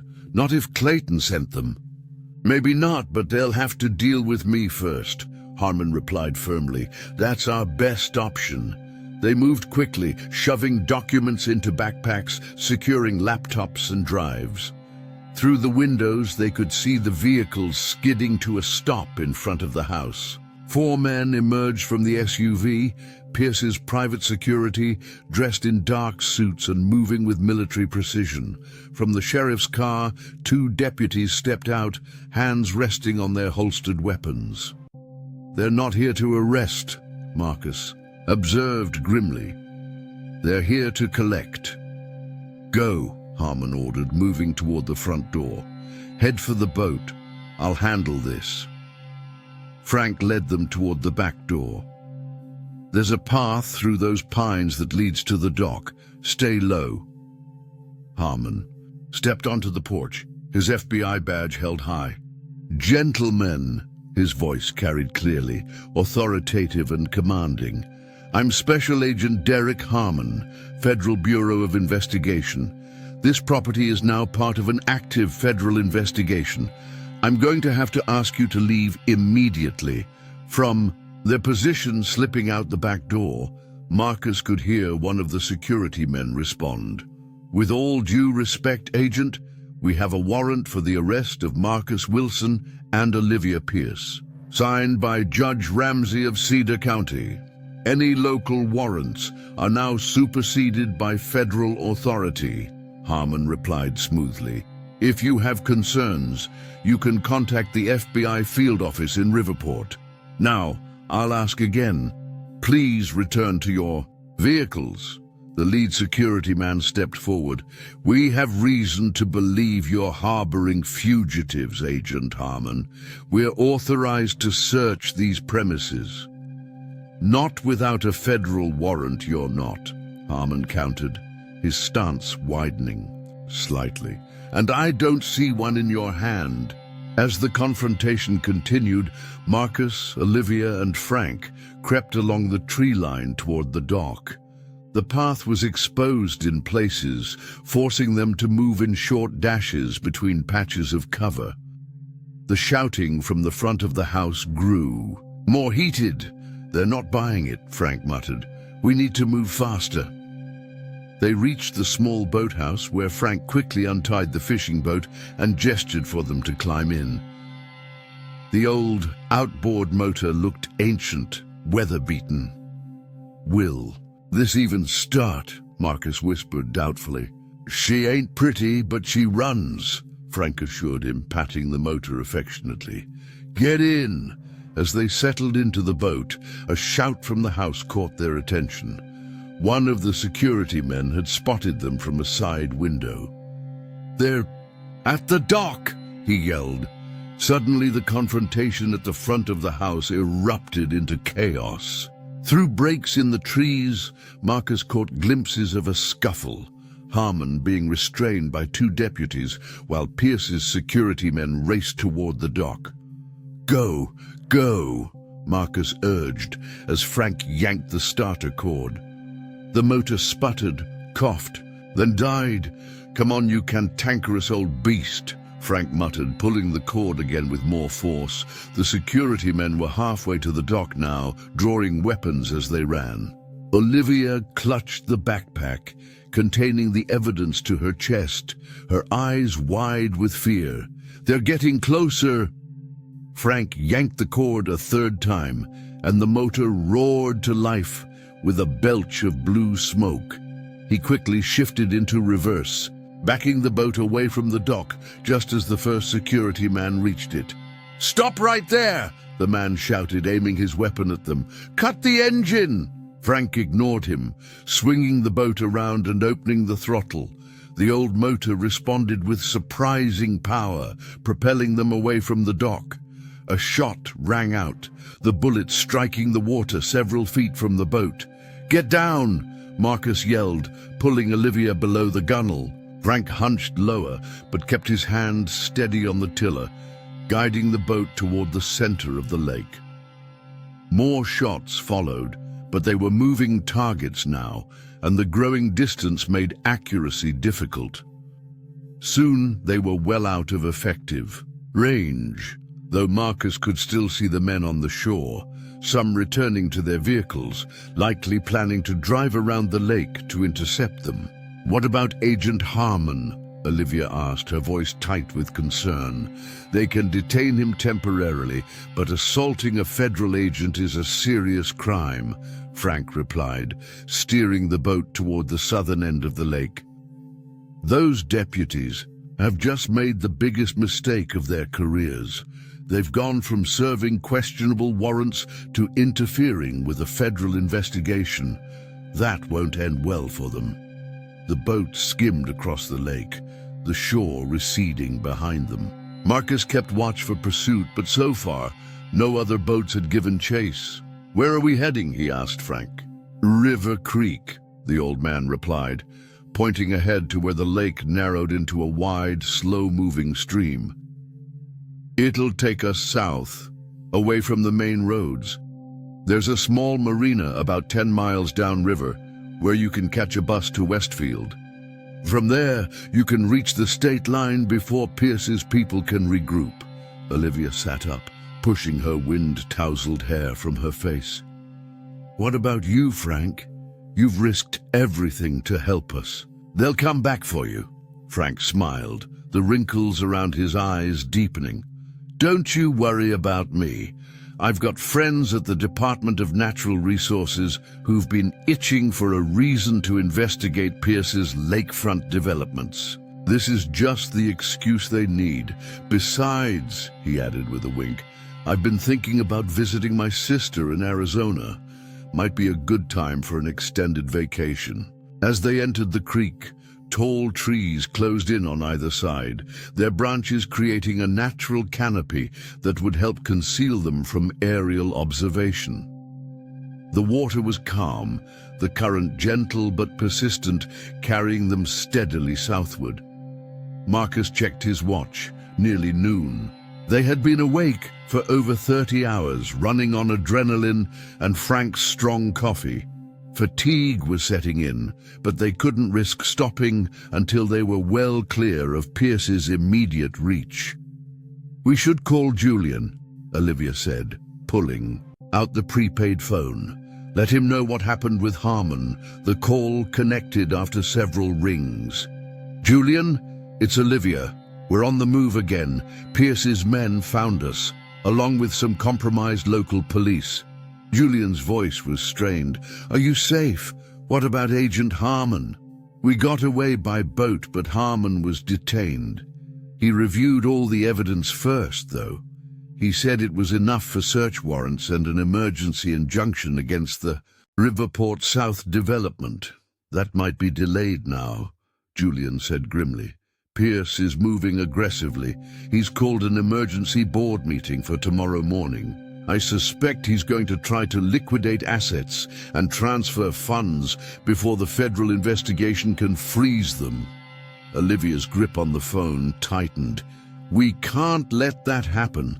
All the victims of his environmental crimes would never see compensation. I'm doing what I can to delay the meeting, but as just one board member, my options are limited, Julian admitted. Without the evidence you've gathered reaching federal prosecutors in the next 24 hours, Pierce might succeed in protecting at least some of his assets. Marcus leaned toward the phone. We're heading to Westfield. If we can get there by tonight, we can reach the FBI field office in the capital by morning. Be careful, Julian warned. Pierce has contacts everywhere. Trust no one until you're inside the federal building. As they ended the call, the reality of their situation settled over them. Agent Harmon had seen the evidence, but without the physical documents and digital files they carried, the investigation could stall. Everything depended on their ability to outrun Pierce's network and reach federal authorities before the emergency board meeting. The tranquil flow of the creek belied the urgency of their journey. Behind them, men with guns and corrupt badges were searching. Ahead lay uncertainty and continued danger. And somewhere in Riverport, Clayton Pierce was calling in favors, mobilizing resources, and doing everything in his considerable power to stop them. The moment of crisis had arrived. The next 24 hours would determine whether justice would finally catch up to Clayton Pierce, or whether he would escape the consequences of his crimes once again, leaving Marcus and Olivia to pay the price for daring to challenge him. The afternoon sun filtered through the canopy of trees as Frank's boat drifted steadily down River Creek. The water moved lazily around them, carrying them farther from the chaos they had left behind. Olivia sat in the middle of the boat, the backpack of evidence clutched protectively against her chest, while Marcus kept watch behind them for any signs of pursuit. We're making good time, Frank observed, adjusting the tiller slightly to navigate. Around a fallen tree, partially submerged in the murky water. Another hour, and we'll reach Widow's Junction. The creek widened as they progressed, the dense forest occasionally giving way to small clearings where weathered fishing cabins stood in various states of disrepair. Most appeared abandoned, victims of economic downturns and changing vacation patterns as wealthy families opted for more luxurious accommodations like those Clayton Pierce was developing around the lake. These used to be family retreats, Frank explained, noticing Marcus's interest in the cabins. Regular folks saving all year for a week of fishing and swimming. Then the property taxes went up, the economy tanked, and one by one they were abandoned. Now Pierce and his kind buy them for nothing, tear them down, and build monstrosities that sit empty most of the year. Olivia nodded grimly. That was his specialty, identifying vulnerable properties, manipulating local governments to change, zoning laws or raise taxes, then swooping in to rescue desperate owners with lowball offers. And now he's doing the same with toxic land, Marcus added, his voice tight with anger. The prepaid phone rang suddenly, startling them. Olivia answered, uncautiously. Hello? It's Julian, came the urgent voice. Where are you? Still on the creek, about an hour from Widow's Junction. Listen carefully, Julian said, his voice tense. Pierce is escalating. He's issued a statement claiming corporate espionage and theft of proprietary information. He's framing you as a disgruntled heiress working with environmental extremists to sabotage the company. Marcus leaned closer to hear. What about Agent Harmon? Released, but his superiors have ordered him to stand down pending an investigation into his conduct. Pierce has friends in high places who are running interference. The local news is already running the story, complete with your photos and warnings that you might be armed and dangerous. Olivia's face paled. He's trying to make us into criminals. Worse, Julian continued grimly. I've just received word that Judge Ramsey, the same one who signed those questionable warrants, has authorized a freezing of all your personal accounts. Olivia, Pierce is cutting off your resources. Can he do that? Marcus asked incredulously. With the right judges and the right accusations, yes, at least temporarily, but that's not the worst of it. Julian paused, and they could hear papers rustling. I've been doing some digging into Pierce's recent activities. In the past 48 hours, he's liquidated substantial company assets and transferred funds offshore. He's preparing to run. Frank, who had been listening intently while steering, frowned. If he skips the country, all those people in Riverport, South will never see justice. Exactly, Julian confirmed, which means we need to change our plan. Getting the evidence to the FBI tomorrow morning won't be soon enough. We need to expose Pierce publicly, immediately, so he can't flee. How do we do that? Olivia asked. Remember Meredith Chen at the National Investigative Bureau? I've reached out to her. She's willing to meet you tonight in Westfield. She can break the story online within hours, complete with documentation. Once it's public, Pierce's political allies won't be able to bury it. Marcus considered this, but we're still hours away from Westfield, and we don't have a car. I've arranged for a contact to meet you at Widow's Junction, Julian said. Someone I trust completely. They'll drive you to the meeting with Chen. As Julian provided the details of the meeting, Marcus noticed Olivia's expression growing more resolved with each passing minute. When the call ended, she looked up at him with determination burning in her eyes. We're going to stop him, she said. Not a question, but a statement of fact. Yes, Marcus agreed. We are. The afternoon stretched on as they continued downriver. The creek gradually widened again as tributaries joined its flow, the current growing stronger. Bird calls and the rustling of leaves provided a peaceful soundtrack that belied the urgency of their journey. An hour later, they rounded a bend and saw a small settlement ahead, a cluster of buildings perched on the riverbank, weather-beaten and modest. A wooden sign proclaimed Widow's Junction Pop. A few friendly folks, not much to look at, Frank commented as he steered toward a small dock. But it's got a gas station with a convenience store and the bus stop. They tied up. At the weathered dock, gathering their belongings, Frank insisted on accompanying them to meet Julian's contact. "I've come this far," he said gruffly when they protested. "Might as well see it through." The settlement consisted of little more than a main street with a handful of businesses. The promised gas station, a small diner, a bait shop, and a general store that appeared to double as the post office and bus station.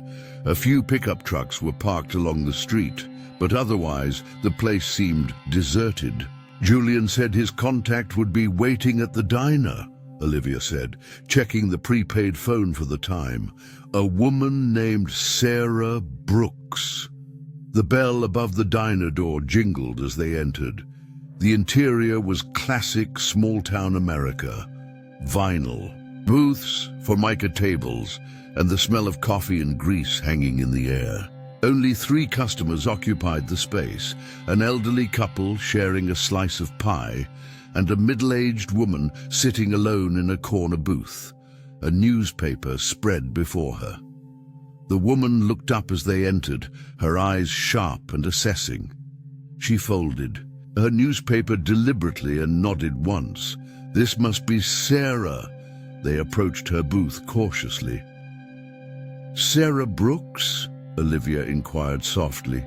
The woman's expression remained neutral. "Julian said you'd have something important with you." Olivia patted the backpack. "Everything's here." Sarah nodded, seemingly satisfied with the confirmation. "My car's out back. We should leave immediately. It's a 2-hour drive to Westfield, and we need to avoid the main highways." As they turned to leave, the bell above the door jingled again. Marcus tensed instinctively, turning to see who had entered. A man in his 30s, wearing a sheriff's department jacket, stood in the doorway, his eyes scanning the diner before settling on their group.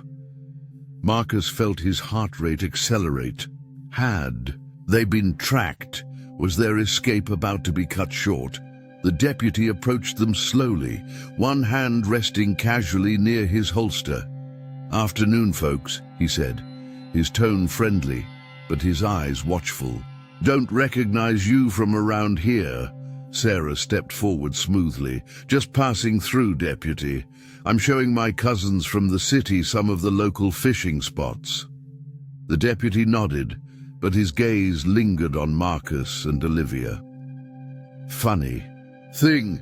Got a bulletin about an hour ago. Couple of fugitives might be headed this way. Young man and woman, about your age." He pulled out his phone and glanced at it. "Got photos here." The tension in the diner thickened. Frank shifted his weight, positioning himself subtly between the deputy and the others. Marcus calculated the distance to the back door, wondering if they could make it before the deputy drew his weapon. Then, to everyone's surprise, Sarah laughed. "Oh, for heaven's sake, Jimmy, put the phone away." She turned to the others. "Deputy James Turner here. Used to pull my pigtails in 3rd grade. Still trying to give me a hard time, I see." The deputy, Jimmy, broke into a grin. "Sarah Brooks, didn't recognize you at first. How long's it been? 10 years. "At least," Sarah replied smoothly. "How's your mother doing? Still making that blueberry cobbler that won the county fair?" As Sarah engaged the deputy in casual conversation, skillfully steering the interaction away from their identities, Marcus marveled at her composure. This woman was clearly more than just a friend of Julian's. Several tense minutes later, they were walking casually to Sarah's car, a nondescript blue sedan parked behind the diner. The deputy had returned to his patrol car, apparently satisfied by Sarah's explanation and distracted by their reminiscing. "That was too close," Olivia whispered. As they climbed into the vehicle, "Jimmy's a good kid," Sarah said, starting the engine, "but he's not the brightest. Lucky for us, he was more interested in catching up than doing his job properly." Frank stood beside the car, his weathered face creased with concern. "This is where I leave you," he said. "Got to get back to my place. Make sure those security goons haven't torn it apart looking for evidence." "You could come with us," Marcus offered. "It might not be safe for you there." Frank shook his head. "I've lived on that lake for 40 years. Not leaving now." He reached into his pocket and pulled out a folded piece of paper. "But take this.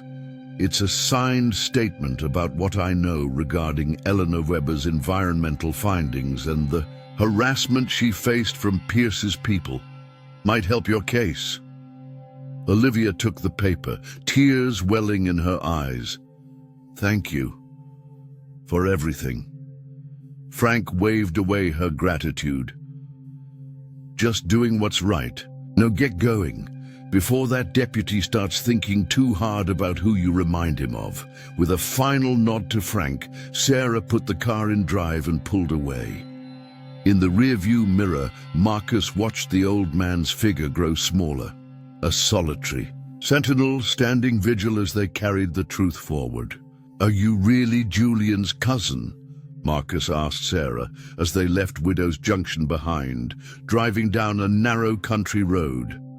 Sarah's lips curved in a small smile. "No, I'm a private investigator. Julian hired me 2 years ago to look into Catherine Pierce's death. I've been building a case against Clayton Pierce ever since."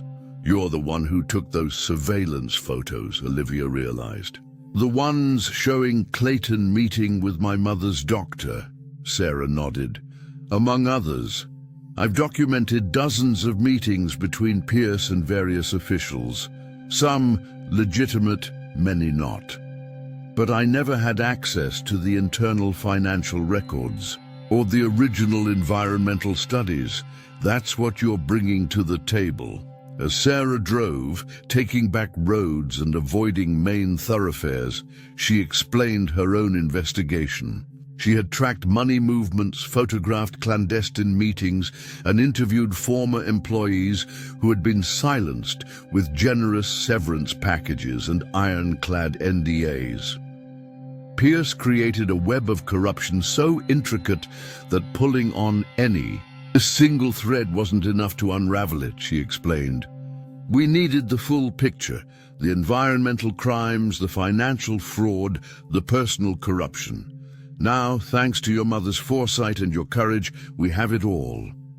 The countryside rolled by as they made their way toward Westfield, each mile bringing them closer to the moment when the truth about Clayton Pierce would finally be exposed to the world.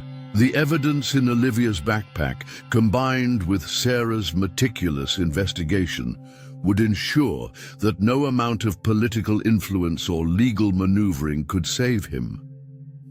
As the sun began to set, casting long shadows across the rural landscape, Marcus found himself reflecting on the strange turns of fate that had led to this moment. Just 2 days ago, he had been a struggling taxi driver, concerned only with making enough money to avoid eviction and help his mother. Now he was part of something much larger, a fight for justice that would impact thousands of lives. He glanced at Olivia, who sat beside him in the back seat, her eyes fixed on the horizon ahead. The frightened young woman who had climbed into his taxi in the middle of the night had revealed herself to be as courageous and determined as her mother had been. In her, Marcus saw a reflection of his own stubborn refusal to let powerful men like Clayton Pierce control the world unchallenged. "We're about an hour from Westfield," Sarah announced, checking her mirrors for any sign of pursuit. "Meredith Chen is waiting for us at a private residence. Once she has the evidence, she'll upload it to secure servers and begin publishing immediately. By morning, Clayton Pierce will be the most notorious corporate criminal in the country. The truth that had been hidden for so long, buried beneath layers of deception, intimidation, and corruption, was about to be exposed. And nothing, not even the considerable power of Clayton Pierce, could stop it now. Westfield emerged on the horizon, its city lights twinkling against the darkening sky. Unlike the sprawling metropolis of Riverport, Westfield was a modest city of mid-rise buildings and tree-lined neighborhoods. As Sarah's sedan wound through the outskirts, Marcus found himself scanning every passing vehicle, every street corner, expecting Pierce's men to materialize at any moment. "We're almost there," Sarah announced, turning onto a quiet residential street lined with well-maintained craftsman homes. "Meredith has a friend who loaned us their house for the meeting. The owner is out of town, and the property isn't connected to Meredith in any way that Pierce could trace." She pulled into the driveway of a blue two-story house with a wraparound porch. The windows were dark, except for a single light visible through the curtains of what appeared to be the living room. Sarah flashed the headlights twice, then cut. "The engine! Wait here," she instructed, exiting the car and approaching the front door. She knocked in a distinctive pattern, 3 quick raps, a pause, then 2 more. After a moment, the door opened a crack, then wider as someone recognized her. Sarah motioned for Marcus and Olivia to join her. They hurried up the path, the weight of the backpack containing the evidence seeming to grow heavier with each step. After 36 hours of running, hiding, and narrow escapes, they were about to entrust everything to a journalist they had never met. Inside, the house was sparsely furnished but comfortable. Standing in the living room was a woman in her early 40s with straight black hair cut in a sharp bob and keen eyes that missed nothing. She wore jeans, a simple blouse, and an expression of intense focus. "Meredith Chen," Sarah said by way of introduction. "Meredith, this is Olivia Pierce and Marcus Wilson." The journalist offered a brief professional smile. "I've been following your situation closely. Julian has filled me in on the basics, but I'll need to see everything you've brought before I can move forward." Olivia placed the backpack on the coffee table and began removing its contents, folders of documents, the laptop, and the USB drives containing Eleanor Weber's hidden files and Catherine Pierce's video testimony. "I should warn you," Meredith said as she surveyed the materials, "once this story breaks, Pierce will use every resource at his disposal to discredit it and you. He has allies at multiple news outlets who will question the authenticity of these documents, attack your credibility, and attempt to frame this as corporate espionage rather than whistleblowing." "We understand the risks," Marcus replied, meeting her gaze steadily. "Do you?" Meredith asked, her tone not unkind but deadly serious. "Clayton Pierce isn't just any wealthy businessman. He's donated millions to political campaigns on both sides of the aisle. He sits on the boards of 3 major hospitals and 2 universities.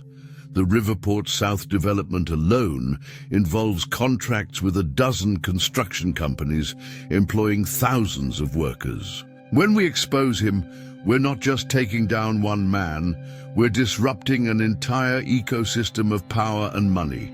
Olivia stepped forward, her exhaustion evident, but her resolve unshaken. My mother died trying to expose this truth. Eleanor Weber. And two, their courage deserves nothing less than our own. Meredith studied her for a long moment, then nodded, apparently satisfied. Show me what you have. For the next hour, they walked the journalist through the evidence. The falsified environmental reports contrasted with the originals, the financial records showing systematic embezzlement, the surveillance photos of Clayton meeting with officials in suspicious circumstances, and finally, Catherine Pierce's video testimony. Meredith watched the video with laser focus, occasionally jotting notes, but mostly absorbing Catherine's final testament in silence. When it ended, she sat back, a muscle working in her jaw. In 15 years of investigative journalism, I've never seen a case this comprehensive, she admitted. Corporate fraud, environmental crimes, public corruption, and potential murder, all documented meticulously. She looked up at them. This isn't just a story, it's a bombshell that will reshape the corporate landscape of this entire region. How quickly can you publish? Sarah asked. I've prepared a framework for the article already, based on Julian's outline, Meredith replied. With this evidence to fill in the gaps, I can have the first piece online by midnight. The follow-ups, with deeper dives into each aspect of Pierce's crimes, will roll out hourly after that. Will your editors approve something this explosive without additional verification? Marcus asked. A small, fierce smile crossed Meredith's face. The National Investigative Bureau was founded specifically to publish stories that powerful interests try to suppress. My editor has been waiting 3 years for enough evidence to take Pierce down. She gestured to the documents. This is more than enough. Meredith began organizing the materials, occasionally asking clarifying questions as she worked. Marcus found himself drawn to the window, watching the quiet street outside. Somewhere across the city, Clayton Pierce was likely preparing for tomorrow's board meeting, unaware that his carefully constructed empire was about to crumble. We should get you somewhere safe, Sarah said, joining him at the window. Once the story breaks, Pierce will know exactly who was responsible. We can't hide forever, Marcus replied. At some point, we need to come forward publicly. Our testimony will be crucial to any prosecution. Sarah nodded thoughtfully. There's a hotel downtown that caters to foreign diplomats. High security, discreet. We can get you a room under my name. By morning, when the story has spread widely enough, we can contact the FBI field office directly. From the coffee table, Meredith looked up. I have contacts at the Justice Department. Once the story is live, I can have them send agents to meet you at the hotel. That would bypass any local corruption. Olivia, who had been studying a map of Westfield on her phone, suddenly stiffened. Wait, there's something we haven't considered. She turned to face them, her expression troubled. The residents of Riverport South. When this story breaks, they'll learn they've been living on contaminated land, exposed to toxins that could make them seriously ill. They'll panic. The room fell silent as the implications sank in. Exposing Pierce's crimes was necessary, but it would also bring immediate trauma to hundreds of families. We need to include resources for them in the initial story, Marcus suggested. Medical contacts, legal advice, information about what symptoms to watch for. And we should alert the hospitals in Riverport, Olivia added. They need to be prepared for worried residents seeking testing and treatment.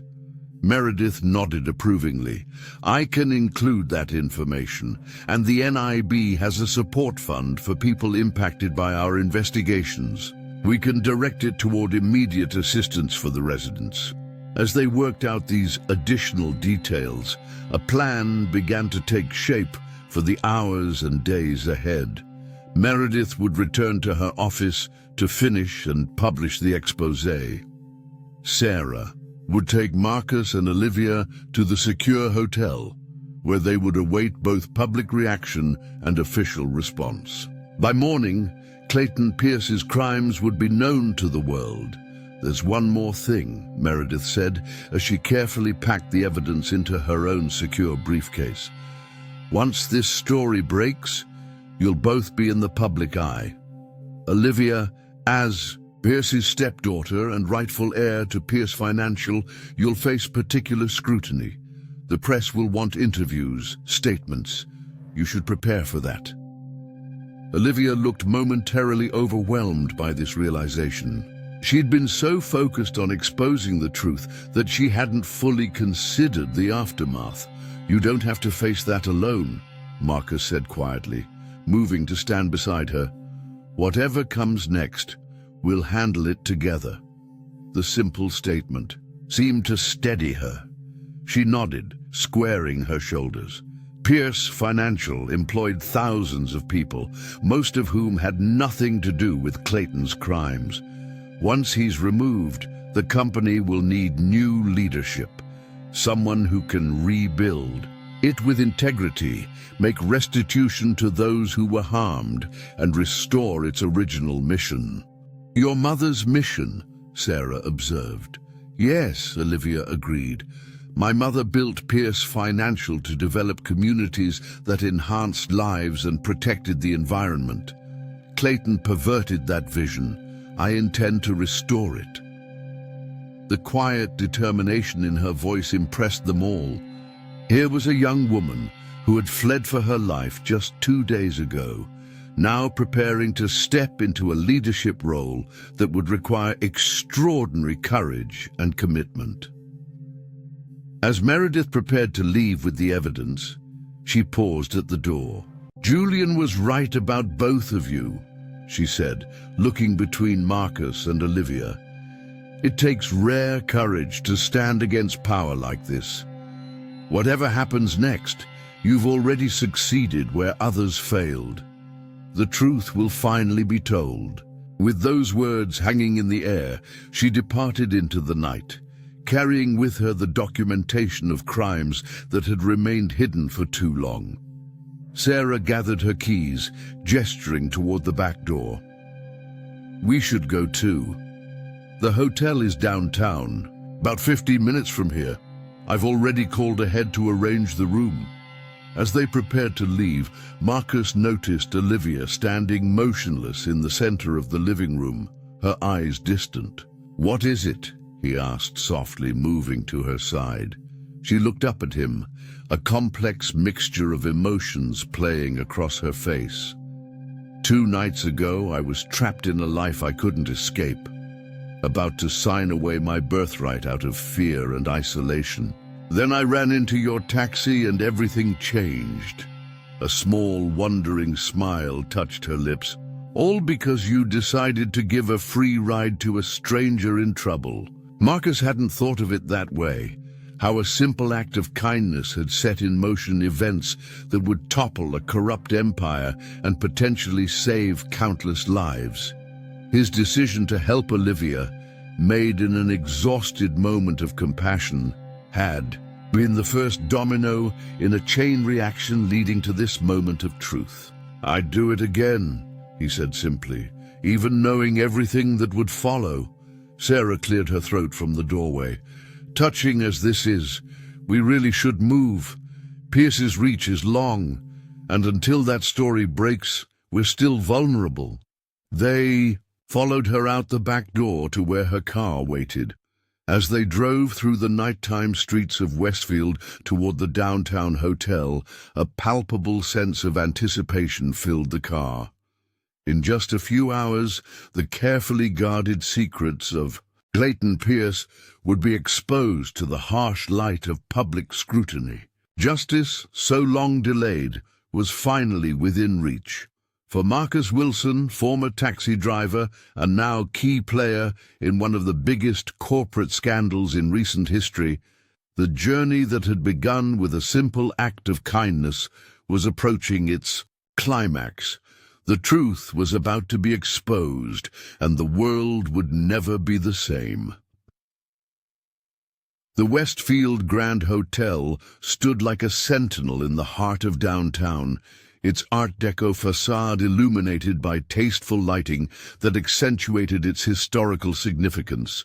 For over a century, it had hosted diplomats, celebrities, and business leaders seeking discretion and security. Tonight, it would shelter two unlikely fugitives on the verge of changing history. Sarah parked in the underground garage, using a service entrance to escort Marcus and Olivia through a maze of staff corridors. Her familiarity with the hotel's layout suggested previous experience with clandestine operations.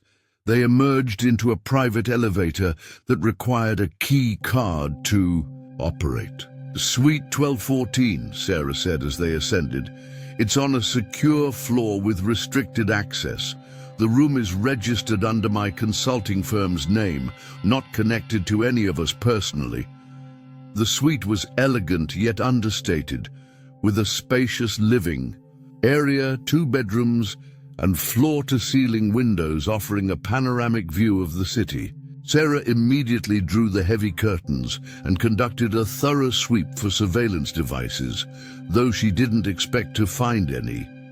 "We should be safe here," she concluded, setting her bag on a marble-top table. "I've arranged for a security, a detail, former military colleagues who work private now. They'll monitor the corridors without drawing attention." Olivia sank onto a plush sofa, the adrenaline that had sustained her for the past 40 hours finally ebbing. Marcus felt his own exhaustion creeping in, a bone-deep weariness that made even the simple act of sitting down feel like an immense relief.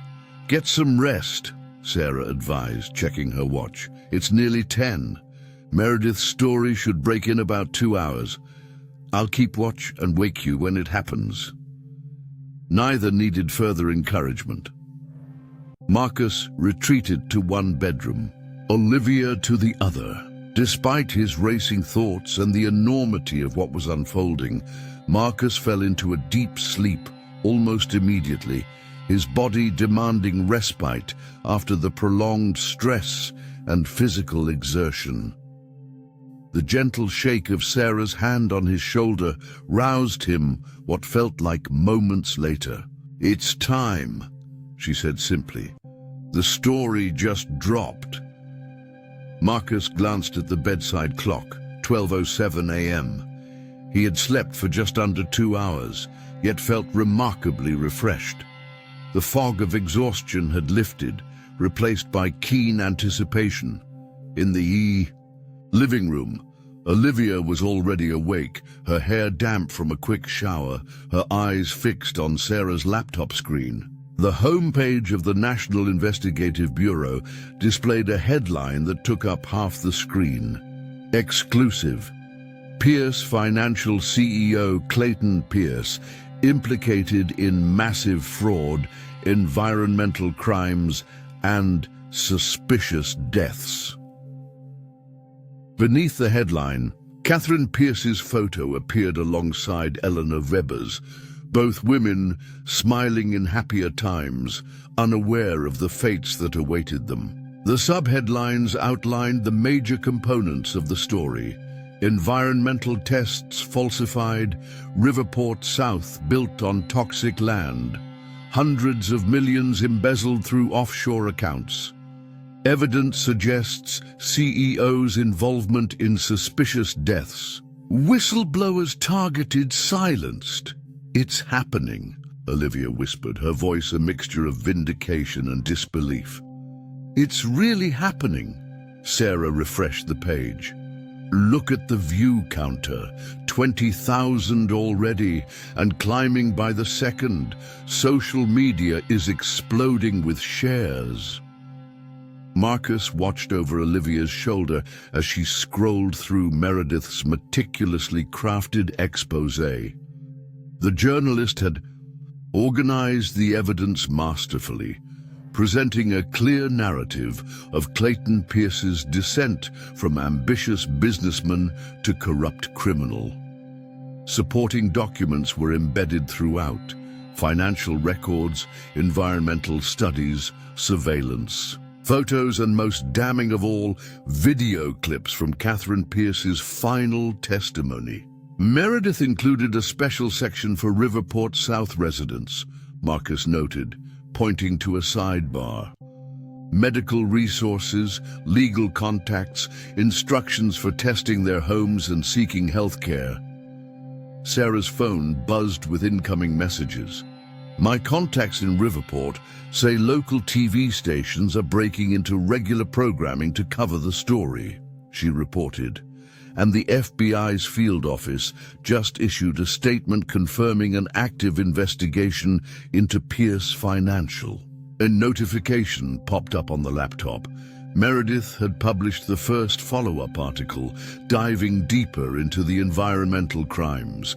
More would follow hourly, each focusing on a different aspect of Pierce's corruption.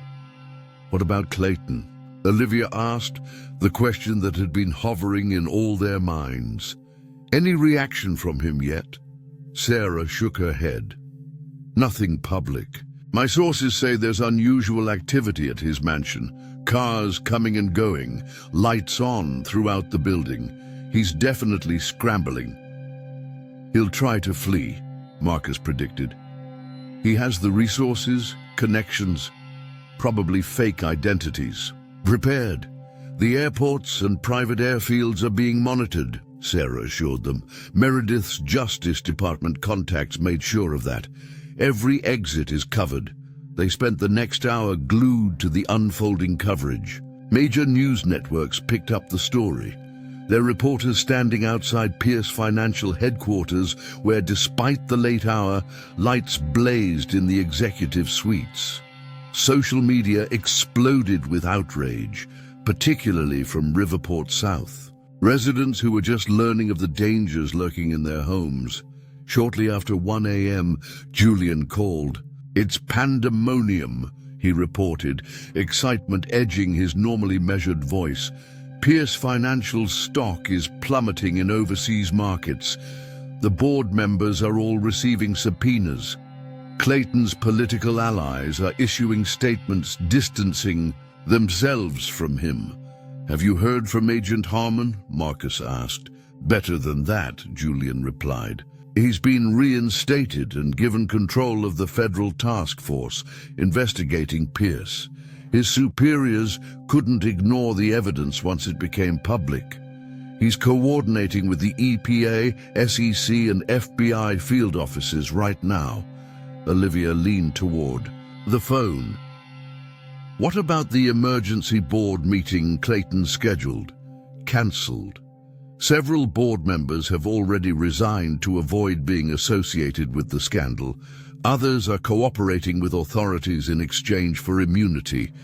As they processed this news, a breaking news alert flashed across Sarah's laptop. A local Riverport news station was reporting police activity at Clayton Pierce's mansion. Live helicopter footage showed police vehicles surrounding the property, their lights painting the manicured grounds in flashes of red and blue. There. Moving in, Sarah said, turning up the volume. The news anchor's voice was tense with excitement. We're receiving reports that federal agents, accompanied by local police, are executing a search warrant at the home of Clayton Pierce. Sources indicate that Pierce himself may have attempted to flee the property shortly before their arrival. We're going now to our reporter on the scene. The footage cut to a breathless journalist standing at the gates of the Pierce estate. John, I can confirm that Clayton Pierce is not in custody at this time. According to my sources, he left the mansion approximately 40 minutes ago in a private vehicle, presumably after learning of the breaking story. Federal authorities have issued an all-points bulletin for his apprehension. Sarah was already on her phone texting contacts. He's running. she confirmed grimly, but every exit is being watched. He won't get far. The next 2 hours passed in a blur of updates, each more incredible than the last. Pierce Financial's overseas partners were severing ties. Class action lawsuits were already being organized by Riverport South residents. Environmental agencies were deploying emergency assessment teams to the development. The governor had called a press conference for 8 a.m. to address the crisis. Around 3 a.m., the news they had been waiting for finally broke. Clayton Pierce had been apprehended attempting to board a private jet at a small airfield 30 miles outside Riverport. The helicopter footage showed him being led to a police vehicle in handcuffs, his normally impeccable appearance disheveled, his face a mask of rage and disbelief. He really thought he was going to get away with it all, Marcus said, watching the fallen Titan's perp walk. Even after the story broke, men like Clayton believe they're untouchable, Sarah observed. They've escaped consequences for so long that they can't conceive of a world where the rules actually apply to them. Olivia watched the footage in silence, her expression unreadable. This was the man who had married her mother, who had orchestrated her death, who had tried to steal her inheritance and silence her permanently. His downfall should have brought satisfaction, but her feelings were more complex: relief, vindication, grief for what might have been, determination for what must come next. At 7 a.m., Agent Harmon called. His voice was crisp, professional, but underlined with warmth. Ms. Pierce, Mr. Wilson, I want to thank you personally for your courage. The evidence you gathered has led to multiple federal indictments against Clayton Pierce and his associates. We're moving quickly to freeze all assets and secure cooperation from lower-level accomplices. What happens next? Olivia asked. For Pierce, a lengthy legal process culminating in what will likely be a life sentence, Harmon replied frankly. For you two, I'd like to arrange a formal interview at our field office later today. Your testimonies will be crucial to the prosecution. We'll be there, Marcus assured him. A security detail will escort you, Harmon added.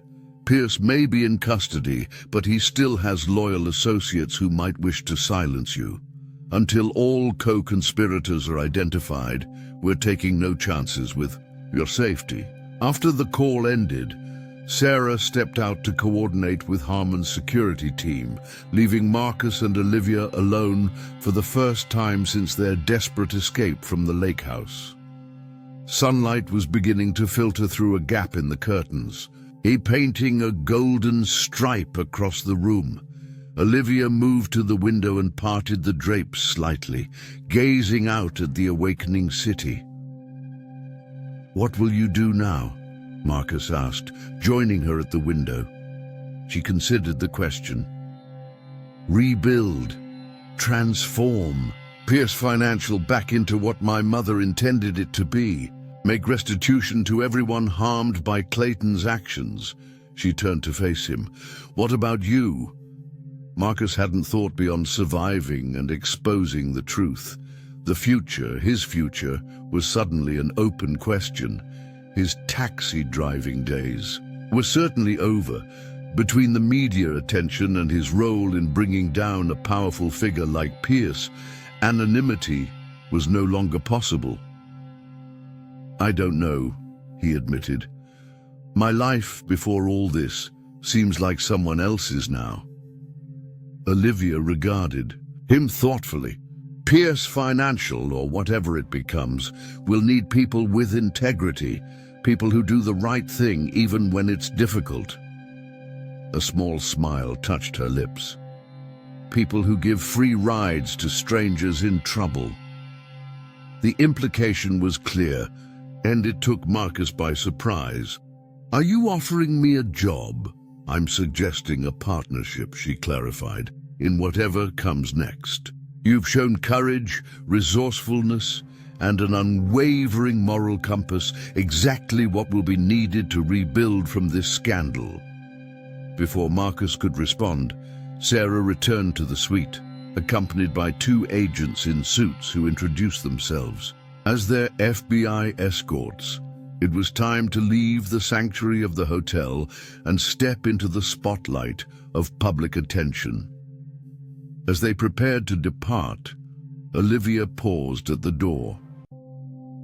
"I never properly thanked you," she said to Marcus, "for that night, for stopping when everyone else drove past, for believing me when you had every reason not to." Marcus thought about the desperate young woman who had entered his taxi in the rain, and the determined leader who stood before him now.